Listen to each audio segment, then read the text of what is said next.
A small beggar found a briefcase with $1 million belonging to a millionaire and returned it. The harshest winter in 50 years gripped the city in its icy embrace, snow falling like frozen tears on the abandoned streets. Among the swirling flakes, a small figure huddled against the bitter wind. Logan, a 10-year-old boy with haunted eyes and threadbare clothes. In his trembling hands, he clutched a leather briefcase he'd just found, its contents worth more money than he'd ever seen. But within those worn eyes lay not greed, but an unwavering moral compass, one that would soon change not just his life, but an entire community's heart. For now, though, he was just a child in the cold, facing a choice.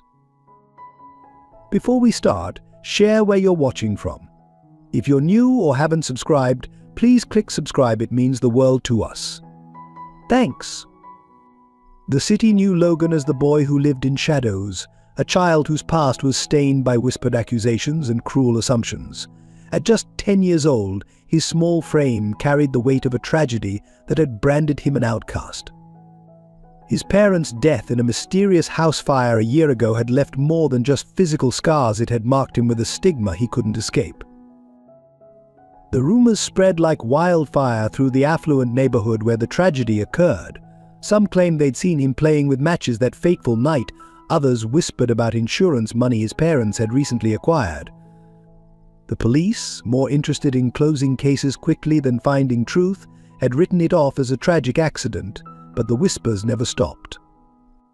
The truth that Logan had desperately tried to save his parents, his small hands pounding against their locked bedroom door as smoke filled the hallway, remained buried beneath the weight of social prejudice. Now, in the grip of the coldest winter in decades, Logan wandered the streets with nothing but memories and an old, singed photograph tucked safely in his coat pocket. The picture, slightly melted at the edges, showed happier times, his mother's gentle smile, his father's proud stance, and a younger Logan, eyes bright with innocence not yet lost. He would touch it sometimes when the cold became unbearable, or when passers-by would cross the street to avoid him, clutching their purses tighter. The local shelter had turned him away after hearing the rumors, afraid his presence would disturb their other residents. Even the church, with its promises of sanctuary for all, had suggested he try the next parish. The bitter irony wasn't lost on Logan. He was deemed too dangerous to help, yet too young to survive alone. During days, he would linger near his old school, watching children his age rush past with their backpacks and laughter. The principal had asked him to stay away, claiming his presence upset the other children. Logan knew the truth. It wasn't the children who were upset, but their parents, who didn't want their precious offspring sharing space with that boy from the fire. Yet, despite everything, Logan maintained a dignity that belied his years. He never begged, instead offering to sweep sidewalks or run errands for the few shopkeepers who didn't immediately chase him away. Mrs. Chen, the elderly owner of a small convenience store, would sometimes slip him a warm bun when no one was looking, her eyes full of unspoken sympathy. But even she couldn't openly help him, afraid of losing customers who might boycott a store that harbored the fireboy. The winter had been particularly cruel this year. Snow piled in drifts against buildings, and the wind cut through his thin jacket like knives. Logan had learned to sleep in shifts, moving between different doorways and abandoned cars, never staying long enough for anyone to call the authorities. He'd discovered that the loading dock behind the old library stayed relatively warm thanks to a ventilation system, and the security guard there, a quiet man with sad eyes, pretended not to notice him on particularly cold nights. Most heartbreaking was how Logan still maintained his humanity despite everything. He would share his meager findings with the stray cats that roamed the alleys, speaking to them in soft tones about his dreams of clearing his name. When younger children would get lost in the neighborhood, he would guide them home from a distance, vanishing before their parents could emerge to either thank or chase him away. Each night, as he curled up wherever he could find shelter, Logan would take out the photograph and whisper to it like a prayer. "I'll make you proud," he would say, his breath visible in the frozen air. I'll show them who I really am. He never cried tears would freeze in this weather, but his eyes held a depth of sadness that made even hardened hearts pause, if only for a moment. This was who Logan truly was, a child bearing the weight of adult prejudices, maintaining his dignity and kindness in a world that had shown him neither. He was not the monster of neighborhood gossip, but a boy who still believed in goodness, even when goodness had seemingly abandoned him. It was this unbroken spirit, this unwavering moral compass, that would soon lead him to a discovery that would change not just his life, but the hearts of an entire community.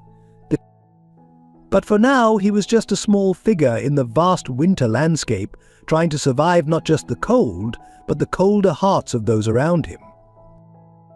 Charles Lancaster sat in his wheelchair by the grand bay window of his mansion, watching snowflakes dance against the darkening sky. At 68, his silver hair and distinguished features masked a heart heavy with its own tragedies. Behind him, the vast empty rooms of his mansion echoed with memories of laughter long silenced. 20 years ago, he had lost his wife Elizabeth and daughter Sarah in a car accident that also took his ability to walk. The official report blamed black ice on the road, but Charles knew better. He had spent years quietly investigating, discovering evidence that the brake lines had been tampered with, evidence that pointed to his own nephew, Franklin, though he could never prove it definitively. The wealth that surrounded him, the antique furniture, priceless artwork, and crystal chandeliers, felt hollow without family to share it. His business empire, built from nothing after growing up in poverty himself, now seemed meaningless. The irony wasn't lost on him. He had everything money could buy, yet nothing that truly mattered. Charles spent his days managing his business empire from his home office, but his real work happened in secret. Behind the facade of a wealthy recluse, he maintained an extensive network of private investigators and contacts, slowly building a case against Franklin. His nephew, meanwhile, maintained a perfect public image, charitable donations, social appearances, and a carefully cultivated reputation for philanthropy that masked his true nature. The servants whispered about Charles's occasional late-night meetings, about the mysterious files he kept locked in his study, about the way his eyes would follow Franklin at family gatherings with a mixture of sadness and quiet determination. Only his most trusted driver, Miguel, knew the full extent of Charles's investigation and the toll it took on him. Sir Miguel had said one night, after driving Charles home from another disappointing meeting with a potential witness, "Perhaps it's time to let go," but Charles wouldn't let go. Not when he saw the same pattern emerging again: Franklin's growing interest in property development, mysterious accidents befalling those who stood in his way, and the same careful manipulation of public opinion. The winter views from his study window reminded Charles of Elizabeth. She had loved the snow, often saying it made the world look clean and new. Now, as he watched the flakes fall, he wondered what she would think of what their family had become. The photograph on his desk showed them in happier times: Elizabeth's radiant smile, Sarah's innocent laughter, and his own standing figure, before the accident took everything away. Despite his wealth, Charles lived simply. His one indulgence was his charitable work, though he kept it quiet. Anonymous donations to orphanages, scholarships for underprivileged children, support for families facing medical crises, all done without fanfare or recognition. He believed true charity needed no audience. His heart condition, worsening with age and stress, was a constant reminder of his mortality. The doctors had warned him to avoid stress, but how could he rest when he knew Franklin was still out there, potentially planning his next move? The medication bottles lined up on his nightstand told a story of a man fighting not just illness, but time itself. The servants noted how he would sometimes sit for hours in Sarah's old room, unchanged since the accident, looking through photo albums or simply sitting in silence. They didn't know he was also reviewing security footage, phone records, and financial documents, piecing together a puzzle 2 decades in the making. Recently, Charles had noticed Franklin's increased interest in a particular neighborhood, the same area where a mysterious fire had claimed the lives of a young couple, leaving their son homeless. the parallels to his own loss were too striking to ignore. His investigators had uncovered troubling connections, but nothing concrete enough to act upon. Yet, as the snow continued to fall outside his window, Charles touched the silver locket he always wore Elizabeth's last gift to him. Inside was a tiny photo of their family, a reminder of what he had lost and why he couldn't give up his quiet quest for justice. His body might be confined to a wheelchair, but his mind remained sharp, focused on one goal: preventing Franklin from destroying more lives. Little did Charles know that fate was about to send him an unexpected ally, a small boy with haunted eyes and an unshakable moral compass, who would not only help him achieve justice, but also fill the void in his heart that had remained empty for so long. Evergreen Heights stood as a testament to social disparity, where wrought iron gates and manicured lawns marked clear boundaries between the privileged and the forgotten. In winter, the contrast became even starker. Heated driveways kept snow at bay in front of million-dollar homes, while just blocks away, homeless individuals huddled in doorways, their breath forming crystals in the bitter air. The community's social hierarchy was as rigid as the ice that coated its streets. At the top sat families like the Lancasters, whose names graced hospital wings and university buildings. Among them, Hazel Thompson, president of the Neighborhood Association, wielded influence through carefully orchestrated charity galas and social events. But her daughter Zoe's birthday parties were legendary affairs, though the child herself often stood alone in crowds of purchased entertainment and imported decorations. Malcolm, Charles's head butler, embodied the complex social dynamics perfectly. Born into service, he navigated between worlds with practiced precision, commanding respect from other servants while maintaining careful deference to the elite. His perfectly pressed suits and impeccable manners masked a deep resentment of those who crossed social boundaries, particularly those who threatened the careful order he'd spent decades maintaining. The local shops along Mason Street told their own story of division. Premium boutiques and artisanal cafes occupied the North End, their windows displaying $1,000 handbags and exotic coffee beans. The South End, with its discount stores and pawn shops, served a different clientele entirely. Mrs. Chen's convenience store sat exactly between these worlds, quietly serving both populations while observing the daily dance of avoidance between them. Regular neighborhood watch meetings, held in the pristine community center, focused more on keeping undesirables out than actual safety concerns. Conversations about property values and school rankings thinly veiled deeper prejudices. But when children from the poorer districts occasionally wandered into the area, they were quickly escorted out by private security, their parents receiving stern warnings about trespassing. The local church, St. Michael's, reflected this division in its very architecture: a grand front entrance with marble steps for regular parishioners and a modest side door for those seeking assistance. Father Thomas struggled with this arrangement, but his attempts to integrate services were met with threats of reduced donations from wealthy patrons. During winter, the community's charity drove took on an almost theatrical quality. Expensive cars would pull up to donation centers, dropping off last season's designer coats with cameras flashing, while those who truly needed help were directed to facilities in more appropriate areas. The annual Winter Charity Ball, organized by Hazel, raised thousands for distant causes, while local needs went unaddressed. The Children's Park, centrally located but rarely used in winter, stood as a silent witness to the community's priorities. Its state-of-the-art equipment, funded by neighborhood association dues, remained largely untouched except during carefully scheduled playdates. Signs warning about unauthorized use kept away children from neighboring areas who might have actually enjoyed the space. Weather forecasts for this winter were particularly grim, the coldest in 5 decades. While wealthy residents discussed their upcoming ski vacations, social workers warned of insufficient shelter space for the homeless.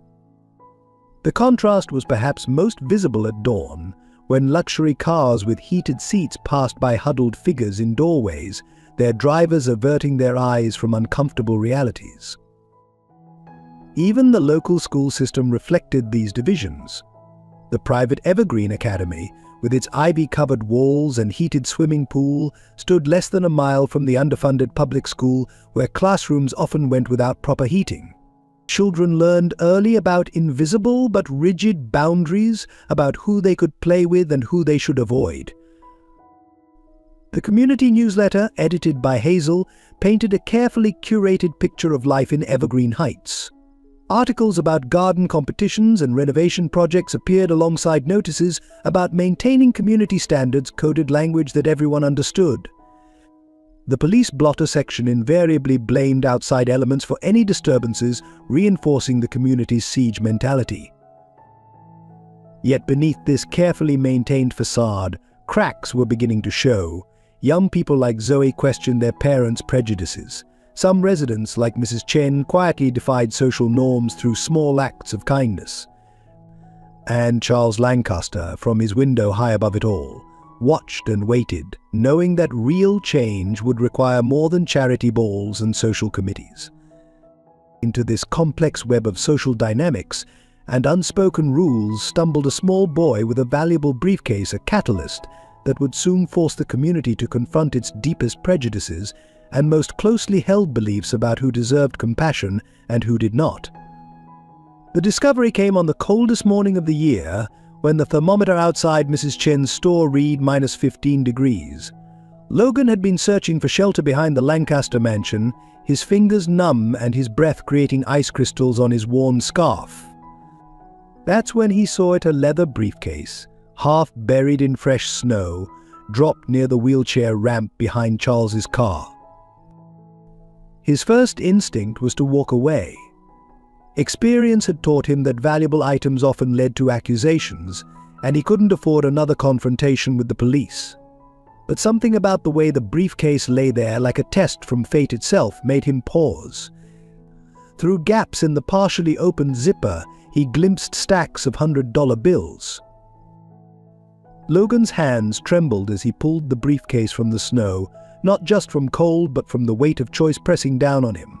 The money inside could change everything: proper meals, warm clothes, maybe even a room somewhere. No more huddling in doorways, no more stomach-gnawing hunger. Just the smallest stack would feed him for months. Always be honest, even when no one's watching, his mother's voice echoed in his memory. The photograph in his pocket seemed heavier suddenly, as if his parents were watching this moment, this test of their teachings.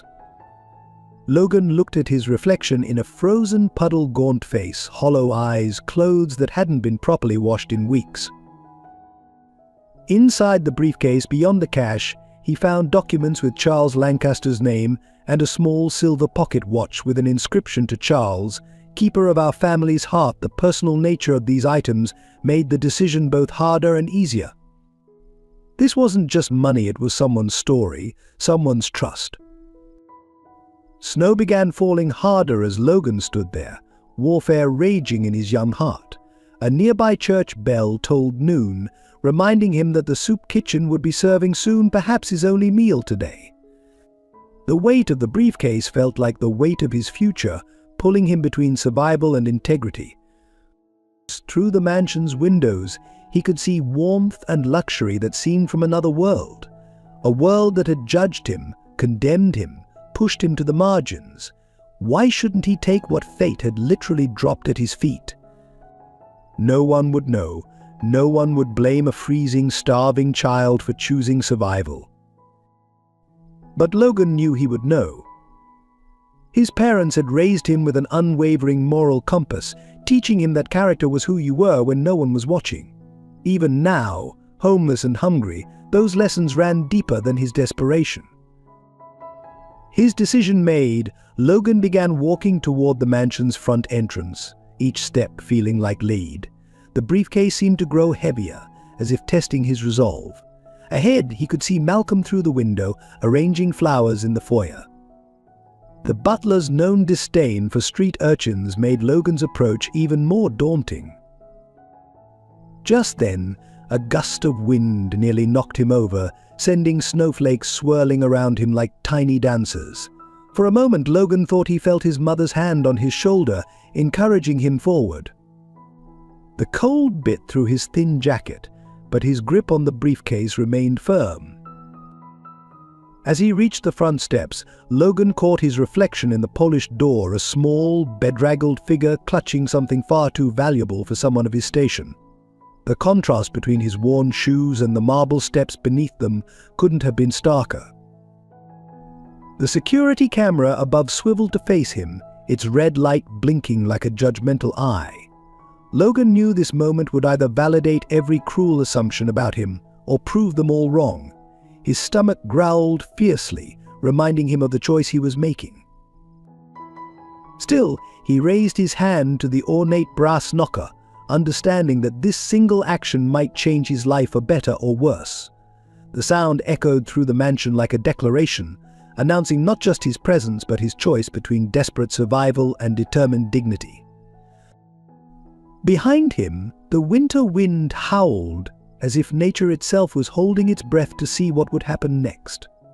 Logan stood straight, clutching both the briefcase and his parents' photo, ready to face whatever came through that door.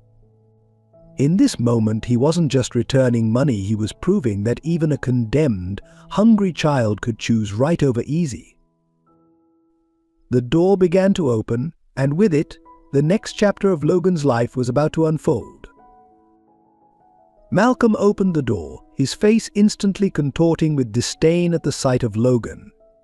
The butler's eyes darted from the boy's frost-bitten face to the expensive briefcase in his trembling hands, and his expression shifted from contempt to suspicious alarm. "Where did you get that?" Malcolm demanded, reaching for the briefcase. "I should call the police immediately." "It belongs to Mr. Lancaster," Logan replied, his voice steady despite his shivering. "I found it in the snow and wanted to return it." The commotion drew Charles to the foyer in his wheelchair, his eyes sharp with interest. Before Malcolm could respond, Charles raised his hand, silencing the butler's imminent protest. "Let the boy speak, Malcolm." Inside the warmth of the mansion, Logan's clothes began to drip melted snow onto the marble floor, earning a disapproving glare from Malcolm. But Charles wheeled closer, studying the boy with intense curiosity. When Logan explained where he'd found the briefcase and offered it without hesitation, a subtle smile crossed Charles's face. "Do you know how much money is in here?" Charles asked, opening the briefcase to reveal stacks of bills totaling $1 million. "Yes, sir," Logan answered honestly. "Enough to change my life. But it wasn't mine to keep." The response drew different reactions from the growing audience. Malcolm scoffed audibly, while several maids whispered among themselves. Through a side door, Hazel Thompson had entered, her weekly social visit perfectly timed to witness the scene. Her eyes narrowed with immediate suspicion. "Charles, surely you're not believing this." This street urchin Hazel interjected, placing a protective hand on her daughter Zoe's shoulder. "It's obviously a ploy. He probably stole it himself." But Charles raised his hand again, his expression thoughtful. "A thief wouldn't return what he's stolen, Hazel. Especially not one dying of cold and hunger." He turned to Logan. "What's your name, boy?" "Logan, sir. Logan Foster." The name sent a ripple through the room. Hazel gasped audibly. "The Foster boy." "Charles, that's the child they say burned down his own home. You can't possibly." "I didn't do it," Logan interrupted, his voice cracking slightly. "I loved my parents. I would never." He stopped, fighting back tears that threatened to freeze on his cheeks. Charles studied the boy more intently, noting how he stood straight despite his exhaustion, how he still held the briefcase out respectfully despite the accusations being hurled at him. There was something in those eyes of familiar pain, a dignity that refused to break. "Malcolm, prepare the guest room," Charles announced suddenly. "The blue one with the eastern view." The butler's jaw dropped. "Sir, you can't be serious. This boy is honest in a world that's given him every reason not to be." Charles cut in firmly. "He's cold, hungry and alone, yet he chose integrity over survival. That says more about his character than any neighborhood gossip." Hazel stepped forward, her expensive perfume overwhelming Logan's senses. "Charles, think of your reputation. The community won't stand for this. He's dangerous, he's dangerous, he's staying," Charles stated with finality, "and anyone who has a problem with that can take it up with me directly." Logan stood frozen, unable to process this turn of events. The warmth of the mansion was making him dizzy after so long in the cold. Charles noticed the boy swaying slightly and quickly instructed a maid to bring hot soup and warm clothes. Malcolm, his face a mask of barely contained outrage, reluctantly moved to follow Charles's orders.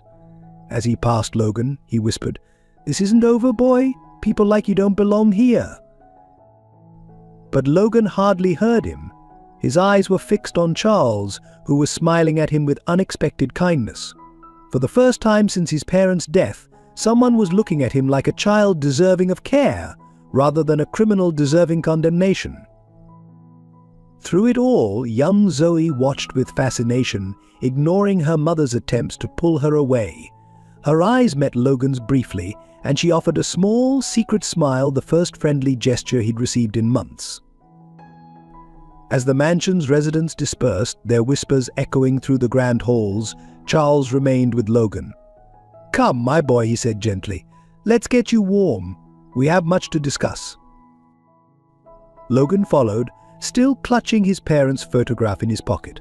Behind him, the winter wind howled against the closing door, as if marking the boundary between his past life and whatever uncertainty lay ahead. The blue guest room was larger than any space Logan had ever called his own. As he stood in the doorway, wrapped in a borrowed robe that practically swallowed him, the enormity of the change overwhelmed him. A four-poster bed with silk sheets, heavy curtains that actually kept out the cold, and a bathroom with hot running water luxuries that seemed almost unreal after months on the street. "The clothes might be a bit large," said Martha, the elderly head housekeeper, placing a stack of clean garments on the bed. Unlike Malcolm's open hostility, her attitude was one of cautious kindness. "They belonged to Master Franklin's son before he went to boarding school," she paused, studying Logan's thin frame. "We'll need to get you proper things tomorrow." Logan's first hot shower in months nearly brought him to tears. As he watched months of grime swirl down the drain, he could hear the whispered conversations in the hallway. The servants were placing bets on how long he'd last, their voices a mix of curiosity and judgment. 3 days, tops one maid wagered. Malcolm will find a way to drive him out. "Did you hear about his parents?" "The fire." "Shh, he might hear you." Later that evening, as Logan sat across from Charles at the massive dining table, the contrast between them couldn't have been starker. The boy's attempts to mimic proper table manners were met with barely concealed smirks from the staff, though Charles pretended not to notice his struggles with the multiple forks and spoons. "Tomorrow," Charles announced between courses, "we'll get you properly settled. School supplies, winter clothes." He was interrupted by the dramatic entrance of Franklin Lancaster, Charles's nephew, who burst into the dining room with the force of a winter storm. His expensive suit and perfectly coiffed hair spoke of privilege, but his eyes held something colder than the weather outside. Uncle Charles Franklin's voice dripped with false concern. "I came as soon as I heard. Surely you can't be serious about harboring this. This honest young man who returned a fortune when he could have kept it," Charles finished firmly. "Yes, I'm quite serious." Franklin's gaze swept over Logan like he was examining an insect. "Uncle, there are proper channels for helping the less fortunate. Orphanages, foster homes, where they've already rejected him based on unfounded rumors," Charles cut in. "No, Franklin? Logan stays?" The tension in the room was palpable. Logan kept his eyes on his plate, but he could feel Franklin's gaze burning into him. There was something familiar about that look, something that stirred a distant memory he couldn't quite grasp. That night, unable to sleep in the too-soft bed, Logan heard more voices in the hallway. Franklin's angry whispers carried through the thick walls. "He's obviously playing some long con, Uncle. People like him always are. Give him time, he'll show his true nature." Like how some people showed theirs 20 years ago, Charles's response was quiet but sharp, followed by silence. Logan lay awake, clutching his parents' photograph. The luxury around him felt surreal, almost threatening. Every creak of the old mansion made him jump, expecting to be thrown out at any moment. A soft knock at his door startled him. It was Zoe, sneaking past her mother's room during one of Hazel's regular evening social calls to Charles. "I brought you this," she whispered, handing him a thick blanket. "The blue room gets cold at night. Dad used to stay here before she trailed off," looking down. "Anyway, don't let Malcolm see you with it. He'll say it's stealing." Before Logan could thank her, she disappeared into the shadowy hallway, leaving him touched by this small act of kindness. The next few days established a routine. Martha would bring breakfast early, trying to teach Logan proper etiquette before Malcolm could find fault.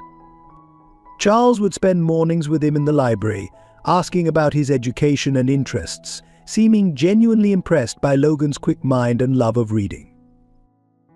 But there were constant reminders that not everyone welcomed his presence.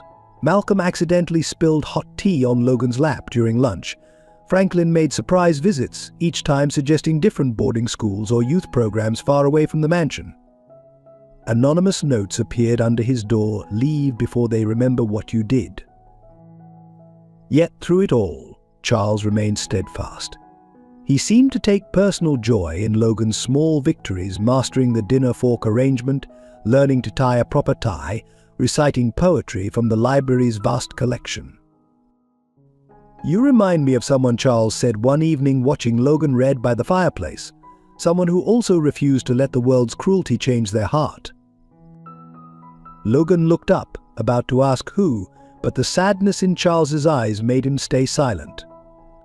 Outside, the winter storm raged on, but inside the mansion, two lonely souls began to forge a connection that would soon be tested in ways neither could imagine. For now, though, Logan had found a moment of peace, even as darker forces began plotting against this fragile new beginning. If this story has touched your heart and you believe in the power of kindness and redemption, take a moment to show your support.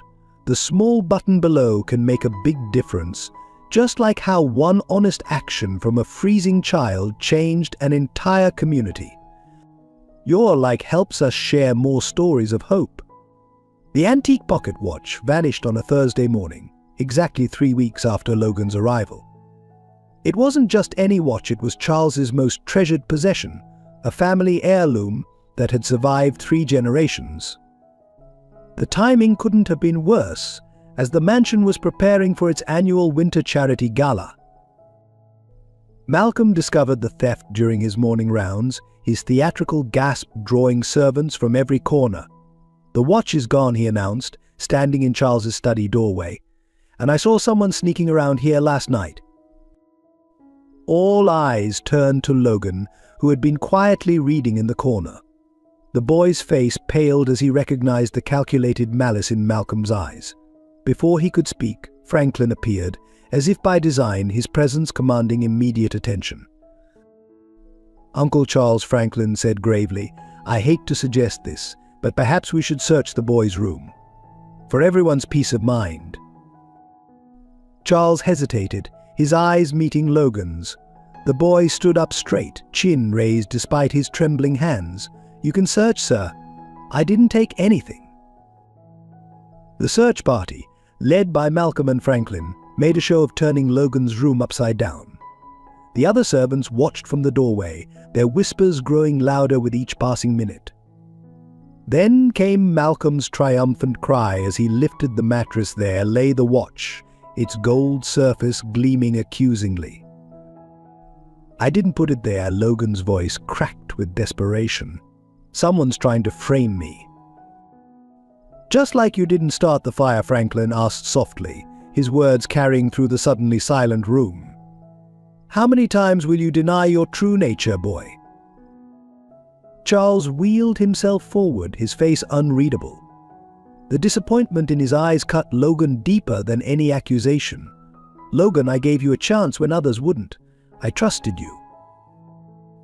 "Mr. Charles, please." Logan reached for his coat pocket, pulling out the worn photograph of his parents. "I swear on their memory, I didn't take it. I would never." "That's enough," Malcolm interrupted.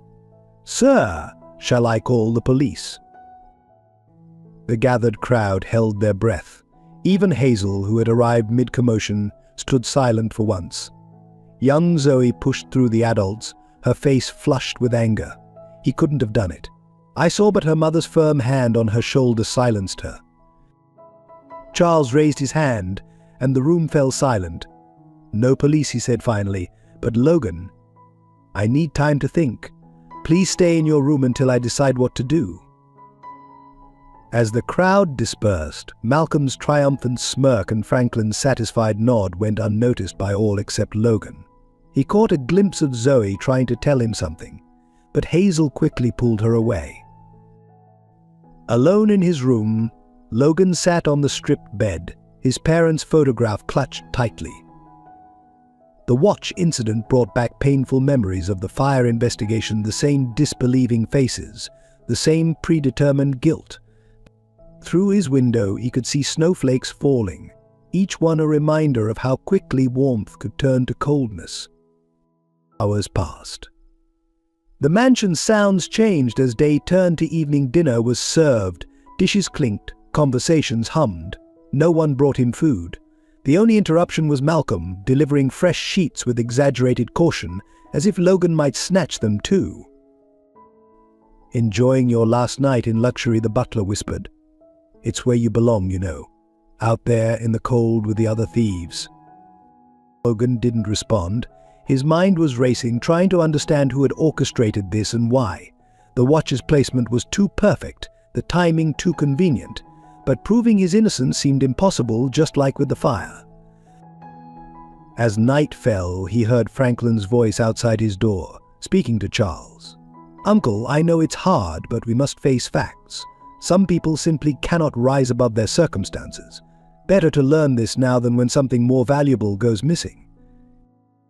Logan pressed his hands against his ears, trying to block out the words that echoed his deepest fears. The warmth and acceptance he'd found here had been too good to be true. Perhaps this was his fate, to be forever judged by assumptions and prejudices. But as he touched the photograph in his pocket, his mother's words came back to him. Truth has a way of surfacing, like air bubbles in water. Stay true to yourself, and eventually it will rise. Little did Logan know that truth would surface sooner than he expected, though not before his world would be shaken to its very foundation. That night, as the mansion settled into uneasy silence, a soft tapping at Logan's window startled him awake. There stood Zoe, perched precariously on a snow-covered ledge, her breath fogging the glass. Her determination to reach his third-floor room spoke volumes about her character. "I saw them," she whispered urgently after Logan helped her inside. "Malcolm and my mother's housemaid.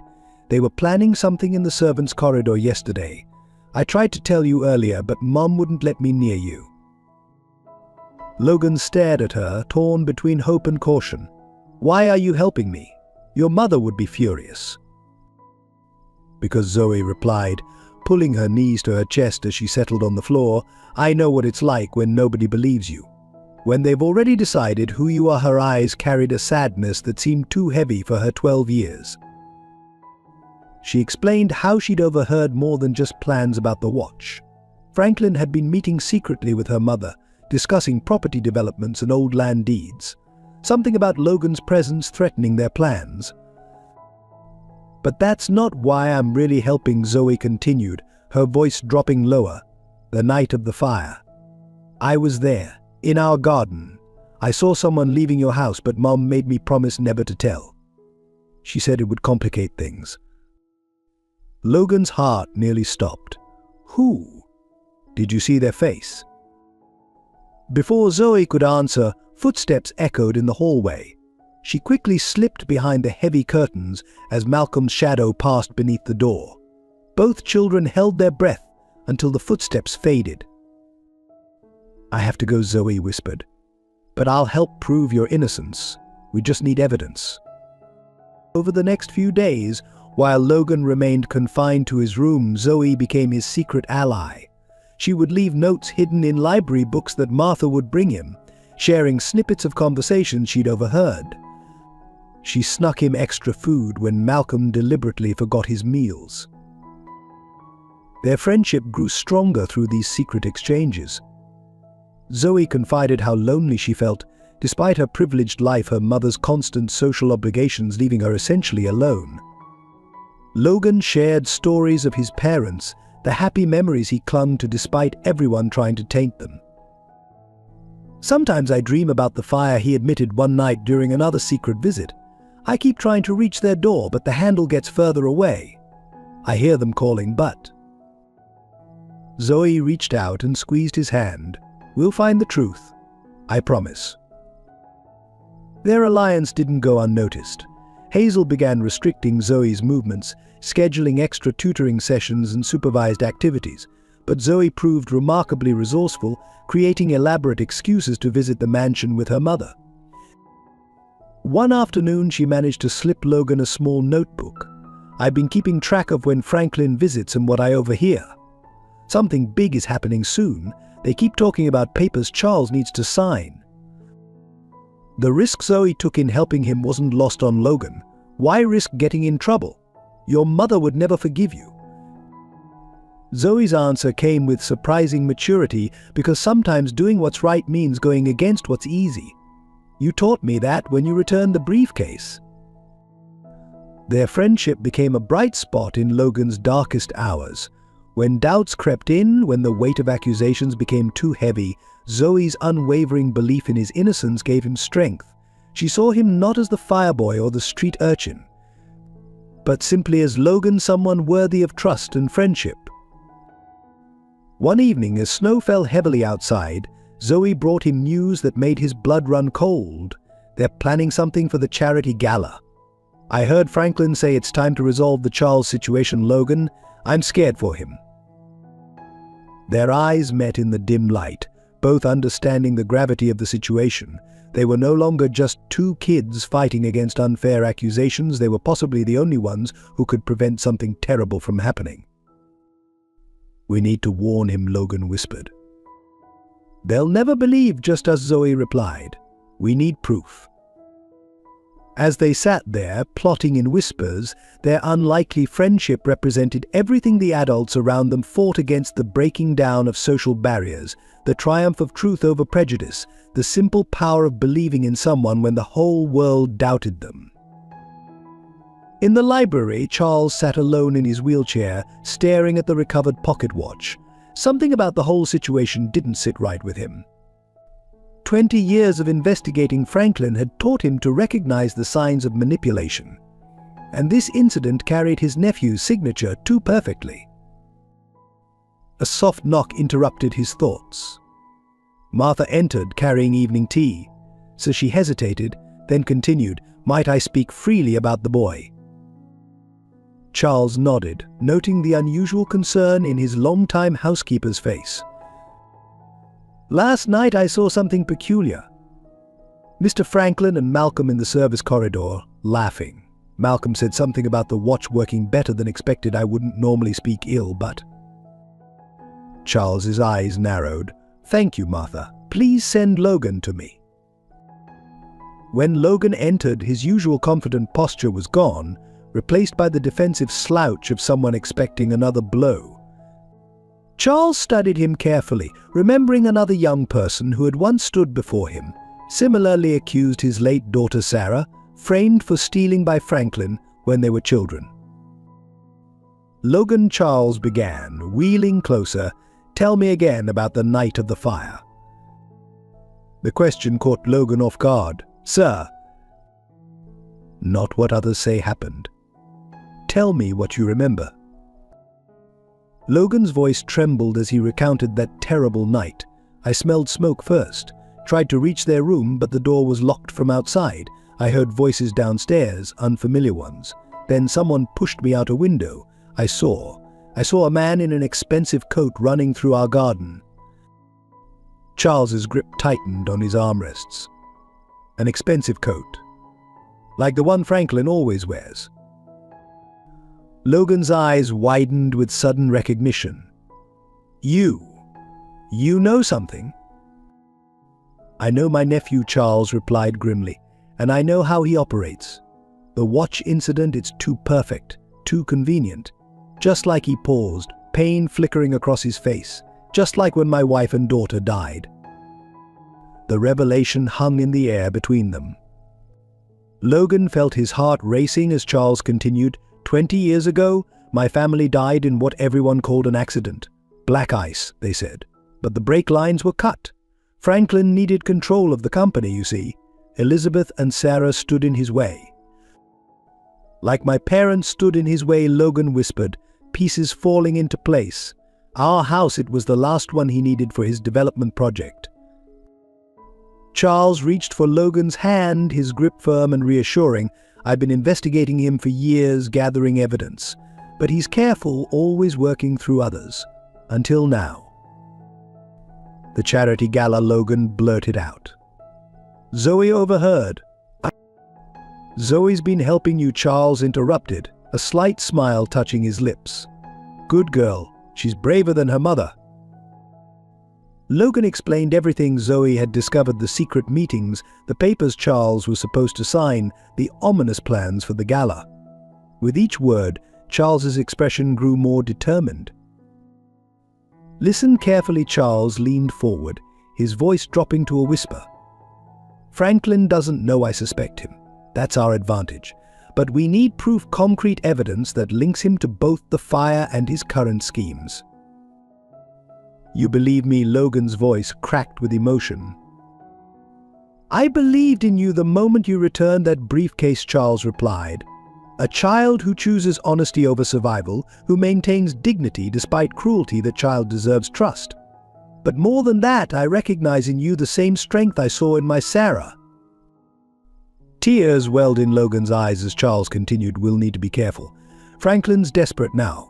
The development project's deadline is approaching, and my refusal to sell certain properties has him cornered. You and Zoe will be my eyes and ears. But Malcolm will continue thinking he's won. Sometimes Logan, appearing defeated, is the best way to fight back. Charles's eyes twinkled with renewed purpose. Now go back to your room.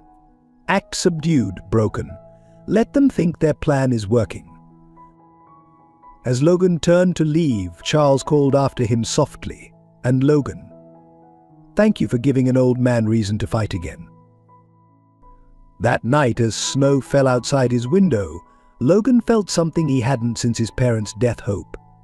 In his pocket, he clutched both his parents' photograph and a new ally, a small key Charles had secretly passed him, one that would unlock the truth hidden in Franklin's private study. The mansion creaked and settled around him, but for the first time these sounds didn't feel threatening.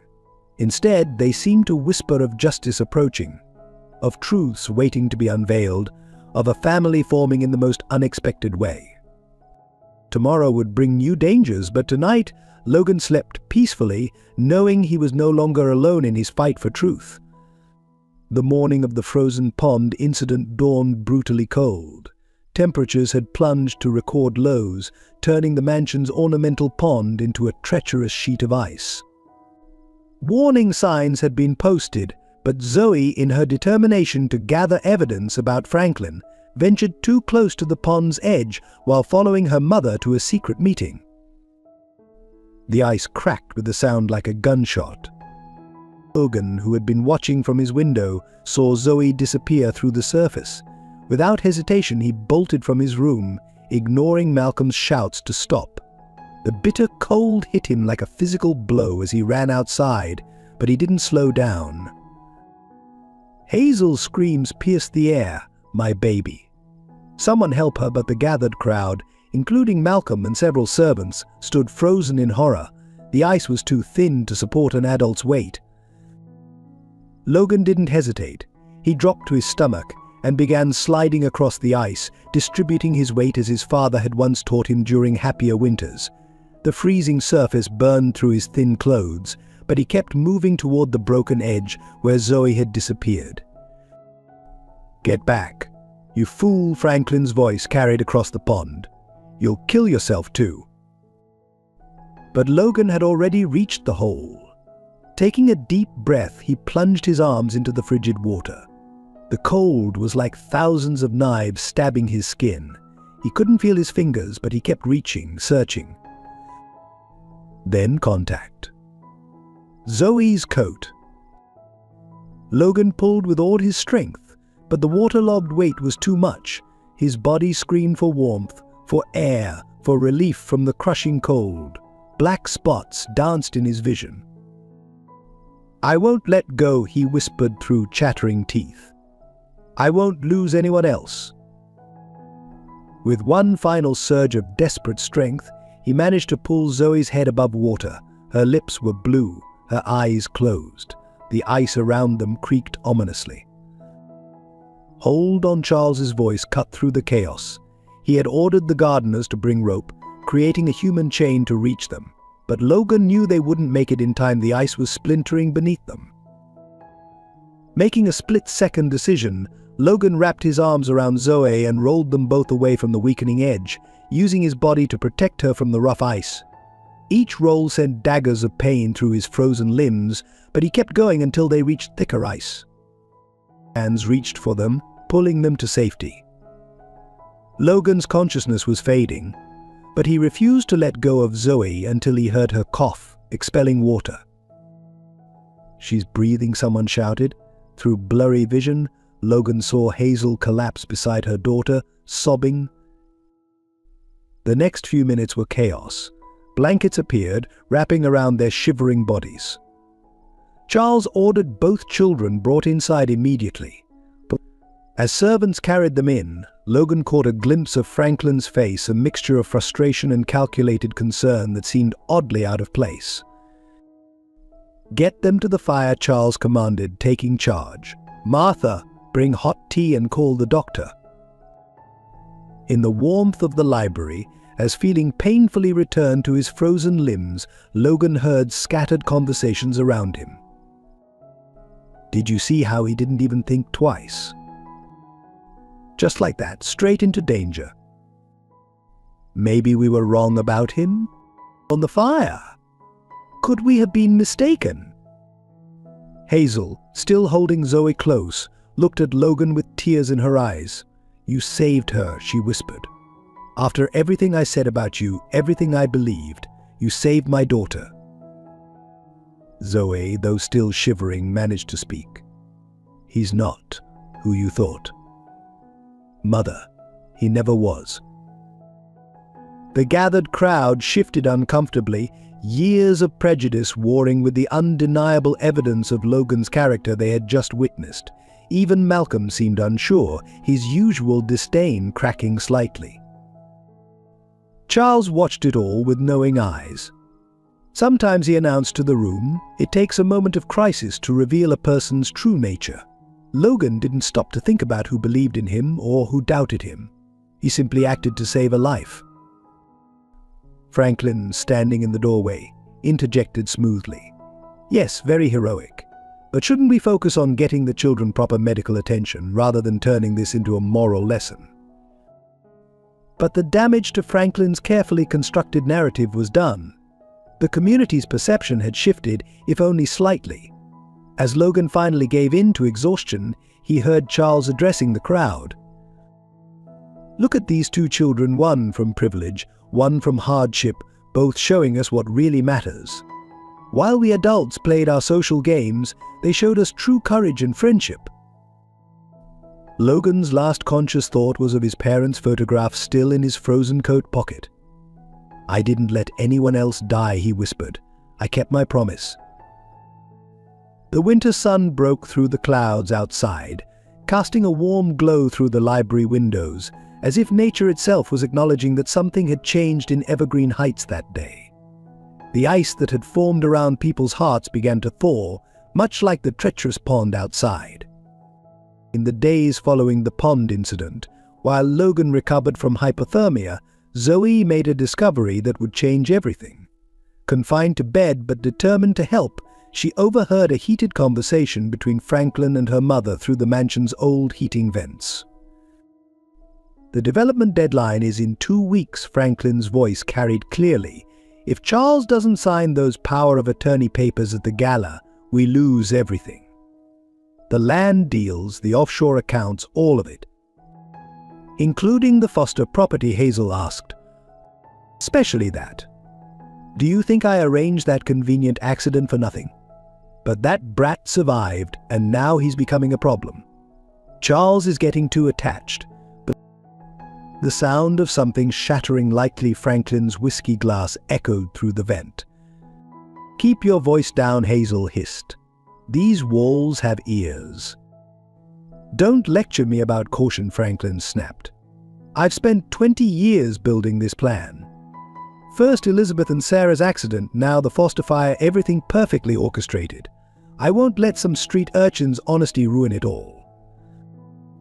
Zoe, her hands trembling, recorded everything on her phone, but as she shifted position, her elbow knocked a book from her nightstand. The thud drew immediate silence from below. "Check the upper floor," Franklin ordered. "Now." Footsteps thundered up the stairs. Zoe quickly slipped her phone under her pillow just as Malcolm burst in, his face a mask of suspicion. "Just checking on your recovery, Miss Thompson," he said smoothly, eyes scanning the room, "though you seem agitated." "The fever," Zoe lied, forcing a weak cough. "Makes it hard to rest." Meanwhile, in Charles's study, Logan was sharing his own discoveries. The key Charles had given him had led to a locked drawer in Franklin's desk, containing documents that painted a damning picture. Property deeds, Logan explained, spreading papers across Charles's desk. All the houses that had accidents over the past 20 years, each one needed for Franklin's development project, including. His voice caught my home. Charles examined the documents, his face growing darker. The pattern is clear, but Franklin's clever nothing here directly links him to the fires. "But there's more," Logan continued, pulling out a worn notebook. "I found this in the same drawer. It's like a diary, but in code. Look at the dates. One matches the night my parents, the night of our fire." Charles took the notebook with trembling hands. The same code he used as a child. "Sarah and I. We used to joke about his secret messages." His voice cracked slightly at the memory. Before they could discuss further, a commotion erupted in the hallway.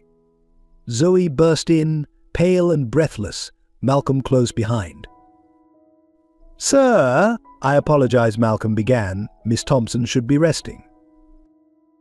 "I heard them," Zoe interrupted. "Franklin and my mother. I recorded everything." Malcolm's face went ashen. He moved to grab Zoe's arm, but Logan stepped between them, his stance protective despite still being weak from his bout with hypothermia. "Let her speak," Charles commanded. As Zoe played the recording, Malcolm's composure crumbled. The butler sank into a chair, his face a mixture of horror and guilt. "All these years," he whispered, "I helped him, believed his lies about protecting the family legacy. But the fire. Children, I never thought." Charles faced his longtime butler. "It's not too late to make it right, Malcolm. What do you know?" Malcolm looked between Charles and the children, years of loyalty warring with emerging conscience. Finally, he reached into his pocket and withdrew a small notebook. "I kept records," he said quietly. "Times, dates, conversations, insurance payments. I thought I was protecting the family's interests. But after seeing Master Logan risk his life for Miss Zoe." He placed the notebook on Charles's desk. "Everything's here." The room fell silent as Charles examined Malcolm's meticulous notes. Outside, snow began falling again, as if nature was trying to blanket the ugly truths being uncovered. "The gala," Logan said suddenly. "Franklin's planning something for the gala. That's when he wants you to sign the papers." Not just papers, Malcolm added, his voice steadying with resolve. He has other plans. More permanent solutions, he called them. Your heart condition, sir. He has someone who can make it look natural. Charles's hands gripped his wheelchair arms. So that's his endgame. Remove me, blame the shock on Logan's presence, and take control of everything. We have to stop him, Zoe exclaimed. We will, Charles replied, his voice hard with determination. But we must be careful. Franklin's desperate now, and desperate men are dangerous. Logan touched his coat pocket, feeling his parents' photograph. Like the night of the fire, he said quietly. He was desperate then too. Malcolm stood, straightening his uniform. Sir, with your permission, I'd like to continue playing my role. Let Franklin think I'm still his ally. It might give us an advantage. Charles nodded. Agreed, but no one else can know what we've discovered. Not yet. The gala is in 3 days. Until then, we act normal. As they formulated their plan, none of them noticed the shadow that briefly darkened the study's doorway or heard the soft footsteps retreating down the hallway. In his room, Franklin opened his safe and removed a small vial, smiling coldly. So, dear uncle, you want to play detective? Let's see how well you investigate from a hospital bed. The 3 days leading up to the gala became a dangerous dance of pretense. The mansion buzzed with preparations, but beneath the festive surface, a deadly game was unfolding. Every cup of tea could be poisoned. Every casual conversation could be a trap. Franklin increased his presence at the mansion, playing the role of concerned nephew perfectly. Uncle Charles, he'd say loudly for all to hear, you're looking tired. Perhaps we should postpone the gala. His solicitous tone masked the threat in his eyes. Logan and Zoe developed a silent communication system, exchanging information through borrowed library books and coded messages left in plain sight. They noticed Franklin watching them constantly, his pleasant smile never reaching his cold eyes. Even their friendship had become a weapon in this silent war. Anytime they were seen together, Hazel would create a scene about proper associations. The boy may have saved my daughter, she'd announced to anyone within earshot, but that doesn't change who he is. Some boundaries shouldn't be crossed. The pressure began showing on everyone. Malcolm's hands trembled slightly when serving tea, knowing each cup could be the one Franklin had tampered with. He'd developed a system of switching Charles's cups when no one was looking, but the strain of constant vigilance was taking its toll. 2 days before the gala, Logan overheard a chilling conversation while hiding in the mansion's service corridors. Everything's prepared, Franklin's voice. Yes, sir. The doctor's been paid. He'll certify it as natural causes, an unfamiliar voice. And the boy. An unfortunate accident during the confusion. Grief-stricken, he'll run away. No one will look too hard. Logan's blood ran cold, but he forced himself to remain still, gathering every detail. When he reported back to Charles, the old man's face grew grave. They're moving faster than we expected, Charles said, carefully placing his untouched tea aside. Malcolm reported Franklin making late-night calls to my cardiologist. They're building a medical narrative to support whatever they're planning. That evening, during dinner, Franklin staged his first test. He proposed a toast to Charles, watching intently as everyone raised their glasses. Logan noticed Zoe's slight head shake. She'd seen something added to Charles's wine. Charles, understanding the warning, pretended to drink while actually letting the liquid fall into his napkin. The tension peaked the night before the gala. Logan woke to the sound of breaking glass, followed by muffled voices. Creeping to his door, he heard Malcolm confronting someone in the hallway. Mr. Franklin, this goes too far. Malcolm's usually composed voice shook. Murder is? Murder, Franklin laughed softly. Like what you helped cover up 20 years ago? Don't develop a conscience now, Malcolm. You're in too deep. Logan held his breath, recording the conversation on the phone Charles had given him. Each word was another piece of evidence, but also a reminder of how dangerous their situation had become. The next morning, final preparations for the gala were interrupted by an unexpected visit from the police. Franklin had reported concerns about Logan's presence, citing the old fire investigation. The officers, clearly paid off, made a show of questioning the boy. Just routine, they claimed, but their hostile tone revealed their true purpose: intimidation. Charles intervened, his voice carrying the weight of his influence. "Gentlemen, are you suggesting that the boy who risked his life to save Zoe Thompson is a threat? Perhaps we should discuss this at your precinct, with my lawyers present." The officers backed down, but the message was clear: Franklin was tightening the noose.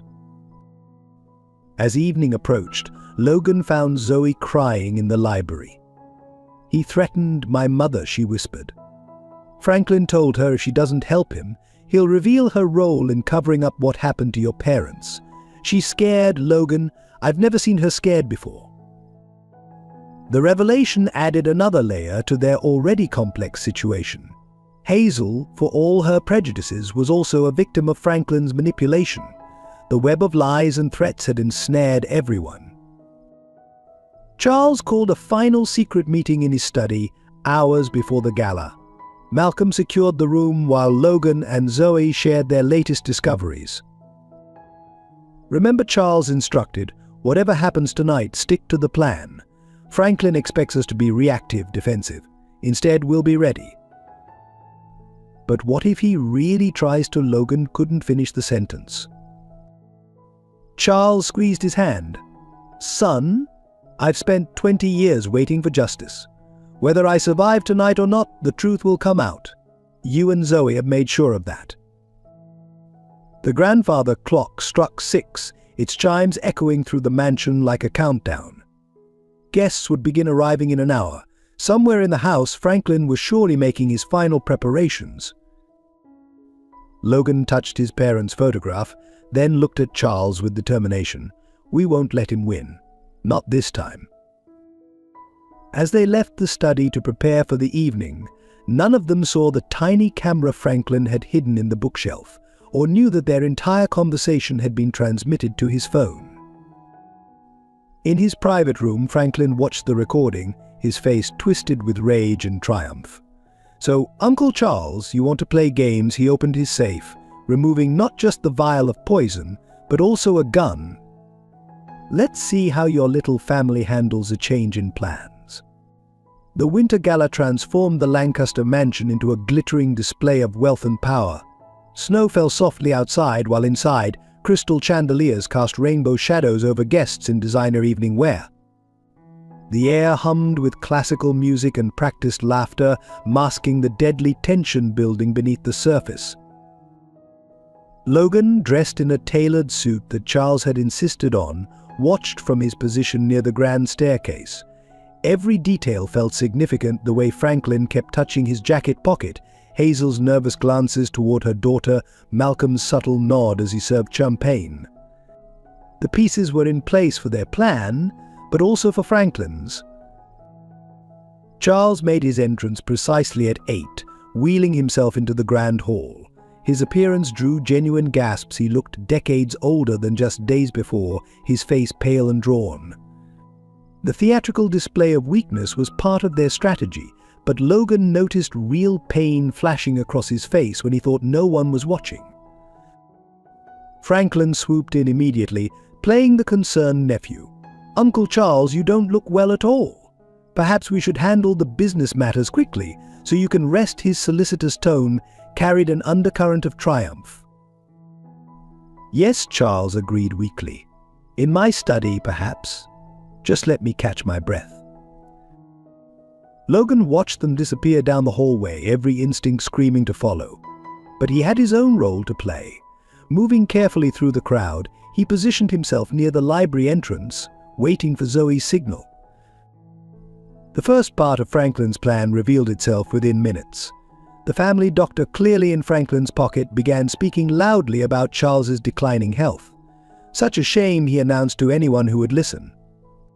"His mind's going too, you know. paranoid delusions, taking in street children, making wild accusations. Right on cue, Hazel joined in, though Logan could see her hands shaking. Indeed, just yesterday he was rambling about conspiracies. Perhaps it's time someone else managed the estate's affairs. The crowd murmured sympathetically, years of social conditioning making them eager to believe the worst about someone who had challenged their prejudices. Logan felt his anger rising but forced himself to stay focused. A subtle movement caught his eye. Zoe, slipping away from her mother's grip, heading toward the prearranged position. But something was wrong. Franklin's hired security men were moving too, cutting off escape routes Logan hadn't even known existed.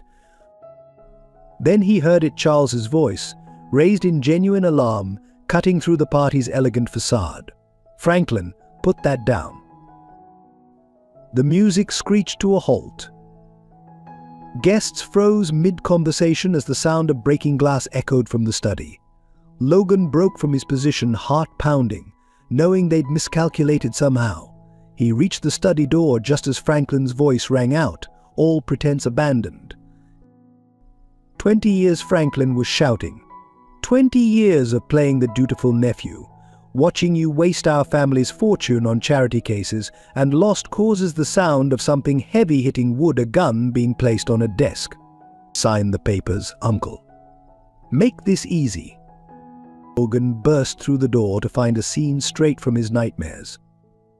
Charles was backed against the window, his wheelchair knocked aside. Franklin stood over him, one hand holding a gun, the other gripping a familiar leather briefcase.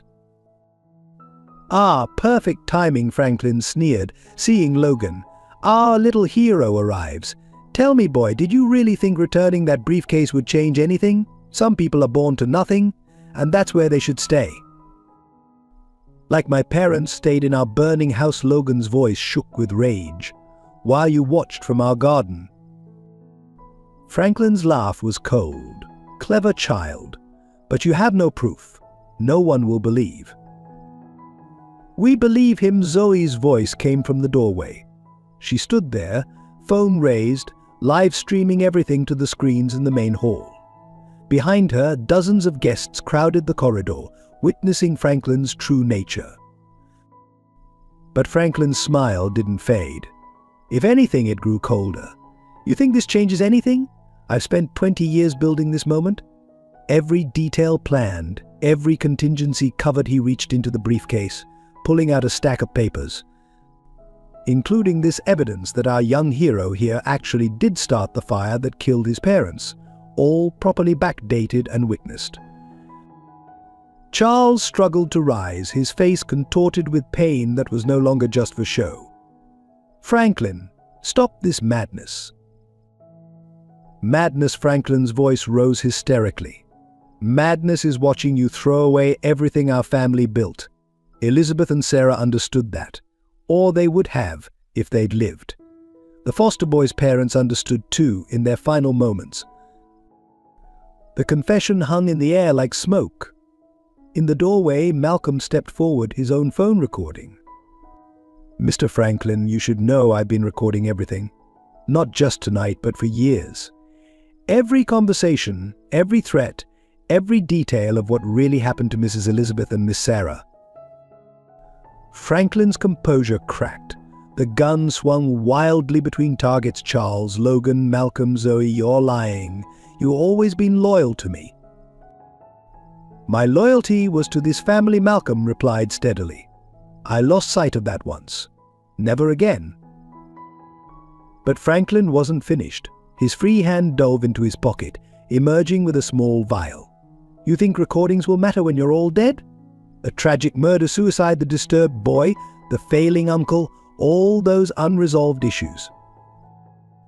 Logan saw him moving before anyone else, saw his finger tightening on the trigger. Without thinking, he launched himself forward, just as his father had once launched toward a burning door.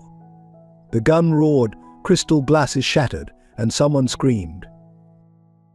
In the chaos that followed, no one noticed the small photograph that fell from Logan's pocket, landing face up on the Persian carpet, a family's last happy moment, preserved in time, waiting to bear witness to justice.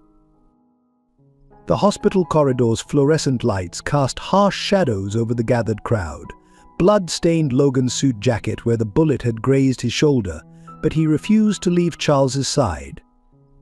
The elderly man lay unconscious in the emergency room, doctors working frantically after his collapse during the confrontation.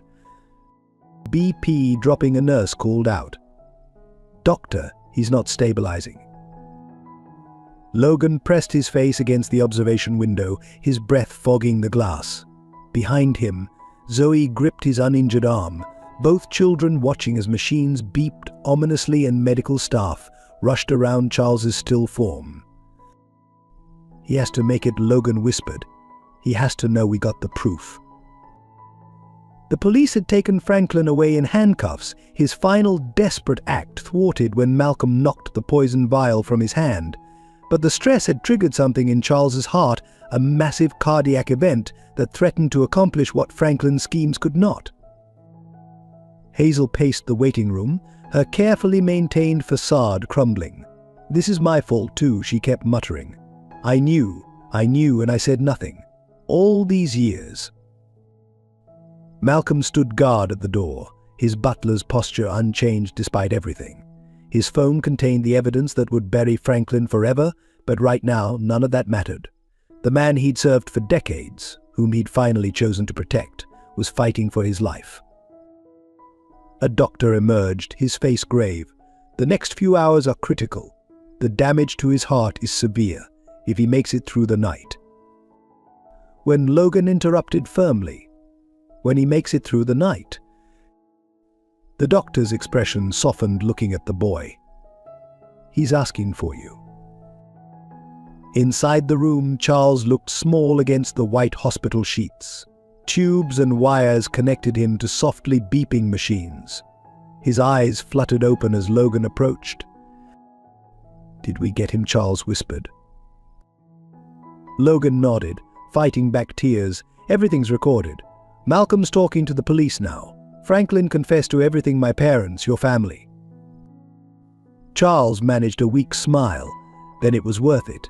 All of it, his hand trembled as he reached for Logan's. "I need you to know. The adoption papers, they're in my desk." "No," Logan cut him off, gripping Charles's hand tighter. "You can tell me about them tomorrow, and the next day. You're not going anywhere." The monitors suddenly erupted in alarm. Charles's hand went slack as his eyes rolled back. Medical staff rushed in, pushing Logan aside. "Code blue," someone shouted. "Starting compressions." Logan found himself in the hallway, watching through the window as they fought to restart Charles's heart. Zoe appeared beside him, slipping her hand into his. Clear, the doctor's voice was muffled through the glass. Charles's body jerked with the defibrillator's shock. No response. Again. Clear. Logan pressed his parents' photograph against the window, as if they could somehow help. "Please," he whispered. "I can't lose another family." "Not again." More doctors rushed in. Words like critical and failing filtered through the door. Logan felt his world narrowing to the rhythmic sound of compressions and the flat tone of the heart monitor. Suddenly, Malcolm's voice cut through the chaos. "Let me through. I have his medical records. There's something you need to see." The butler pushed past security, clutching the file, his medication. Franklin was having it replaced. The doctor was in on it, slow-acting poison designed to mimic heart failure. Everything shifted into high gear. New medications were rushed in. The antidote, Malcolm explained, had been part of Franklin's plan. He'd intended to save Charles at the last minute, proving his devotion while taking control. Minutes stretched like hours. Logan didn't move from the window, his forehead pressed against the cool glass. Around him, he was vaguely aware of more people arriving, police taking statements, reporters trying to get in, society figures drawn by the scandal. Then, finally, a sound cut through everything else, the steady beep of a normal heart rhythm. "He's stabilizing," the doctor announced, relief evident in his voice. "The antidote's working." Logan's knees gave out. Zoe caught him before he could fall, and for the first time since his parents' death, he let himself cry not from sadness or fear, but from pure relief. Hours passed. Police came and went, taking statements.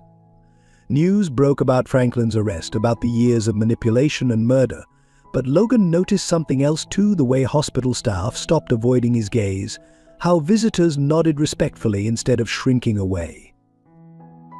Dawn was breaking when Charles finally opened his eyes properly. The room had emptied except for Logan, who'd refused to leave. "You know," Charles said weakly, "I had a whole speech prepared about family and trust, but I think we've moved beyond needing words, haven't we?" Logan smiled through his tears. "Way beyond." Still, Charles continued, his voice growing stronger, "There are those adoption papers to discuss." Outside the window, snow had started falling again.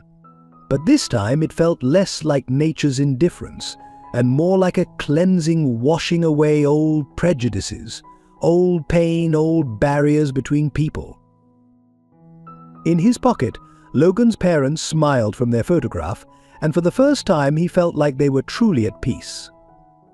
Their son hadn't just survived, he'd found a way to thrive, to bring justice, to build a new family while honoring their memory.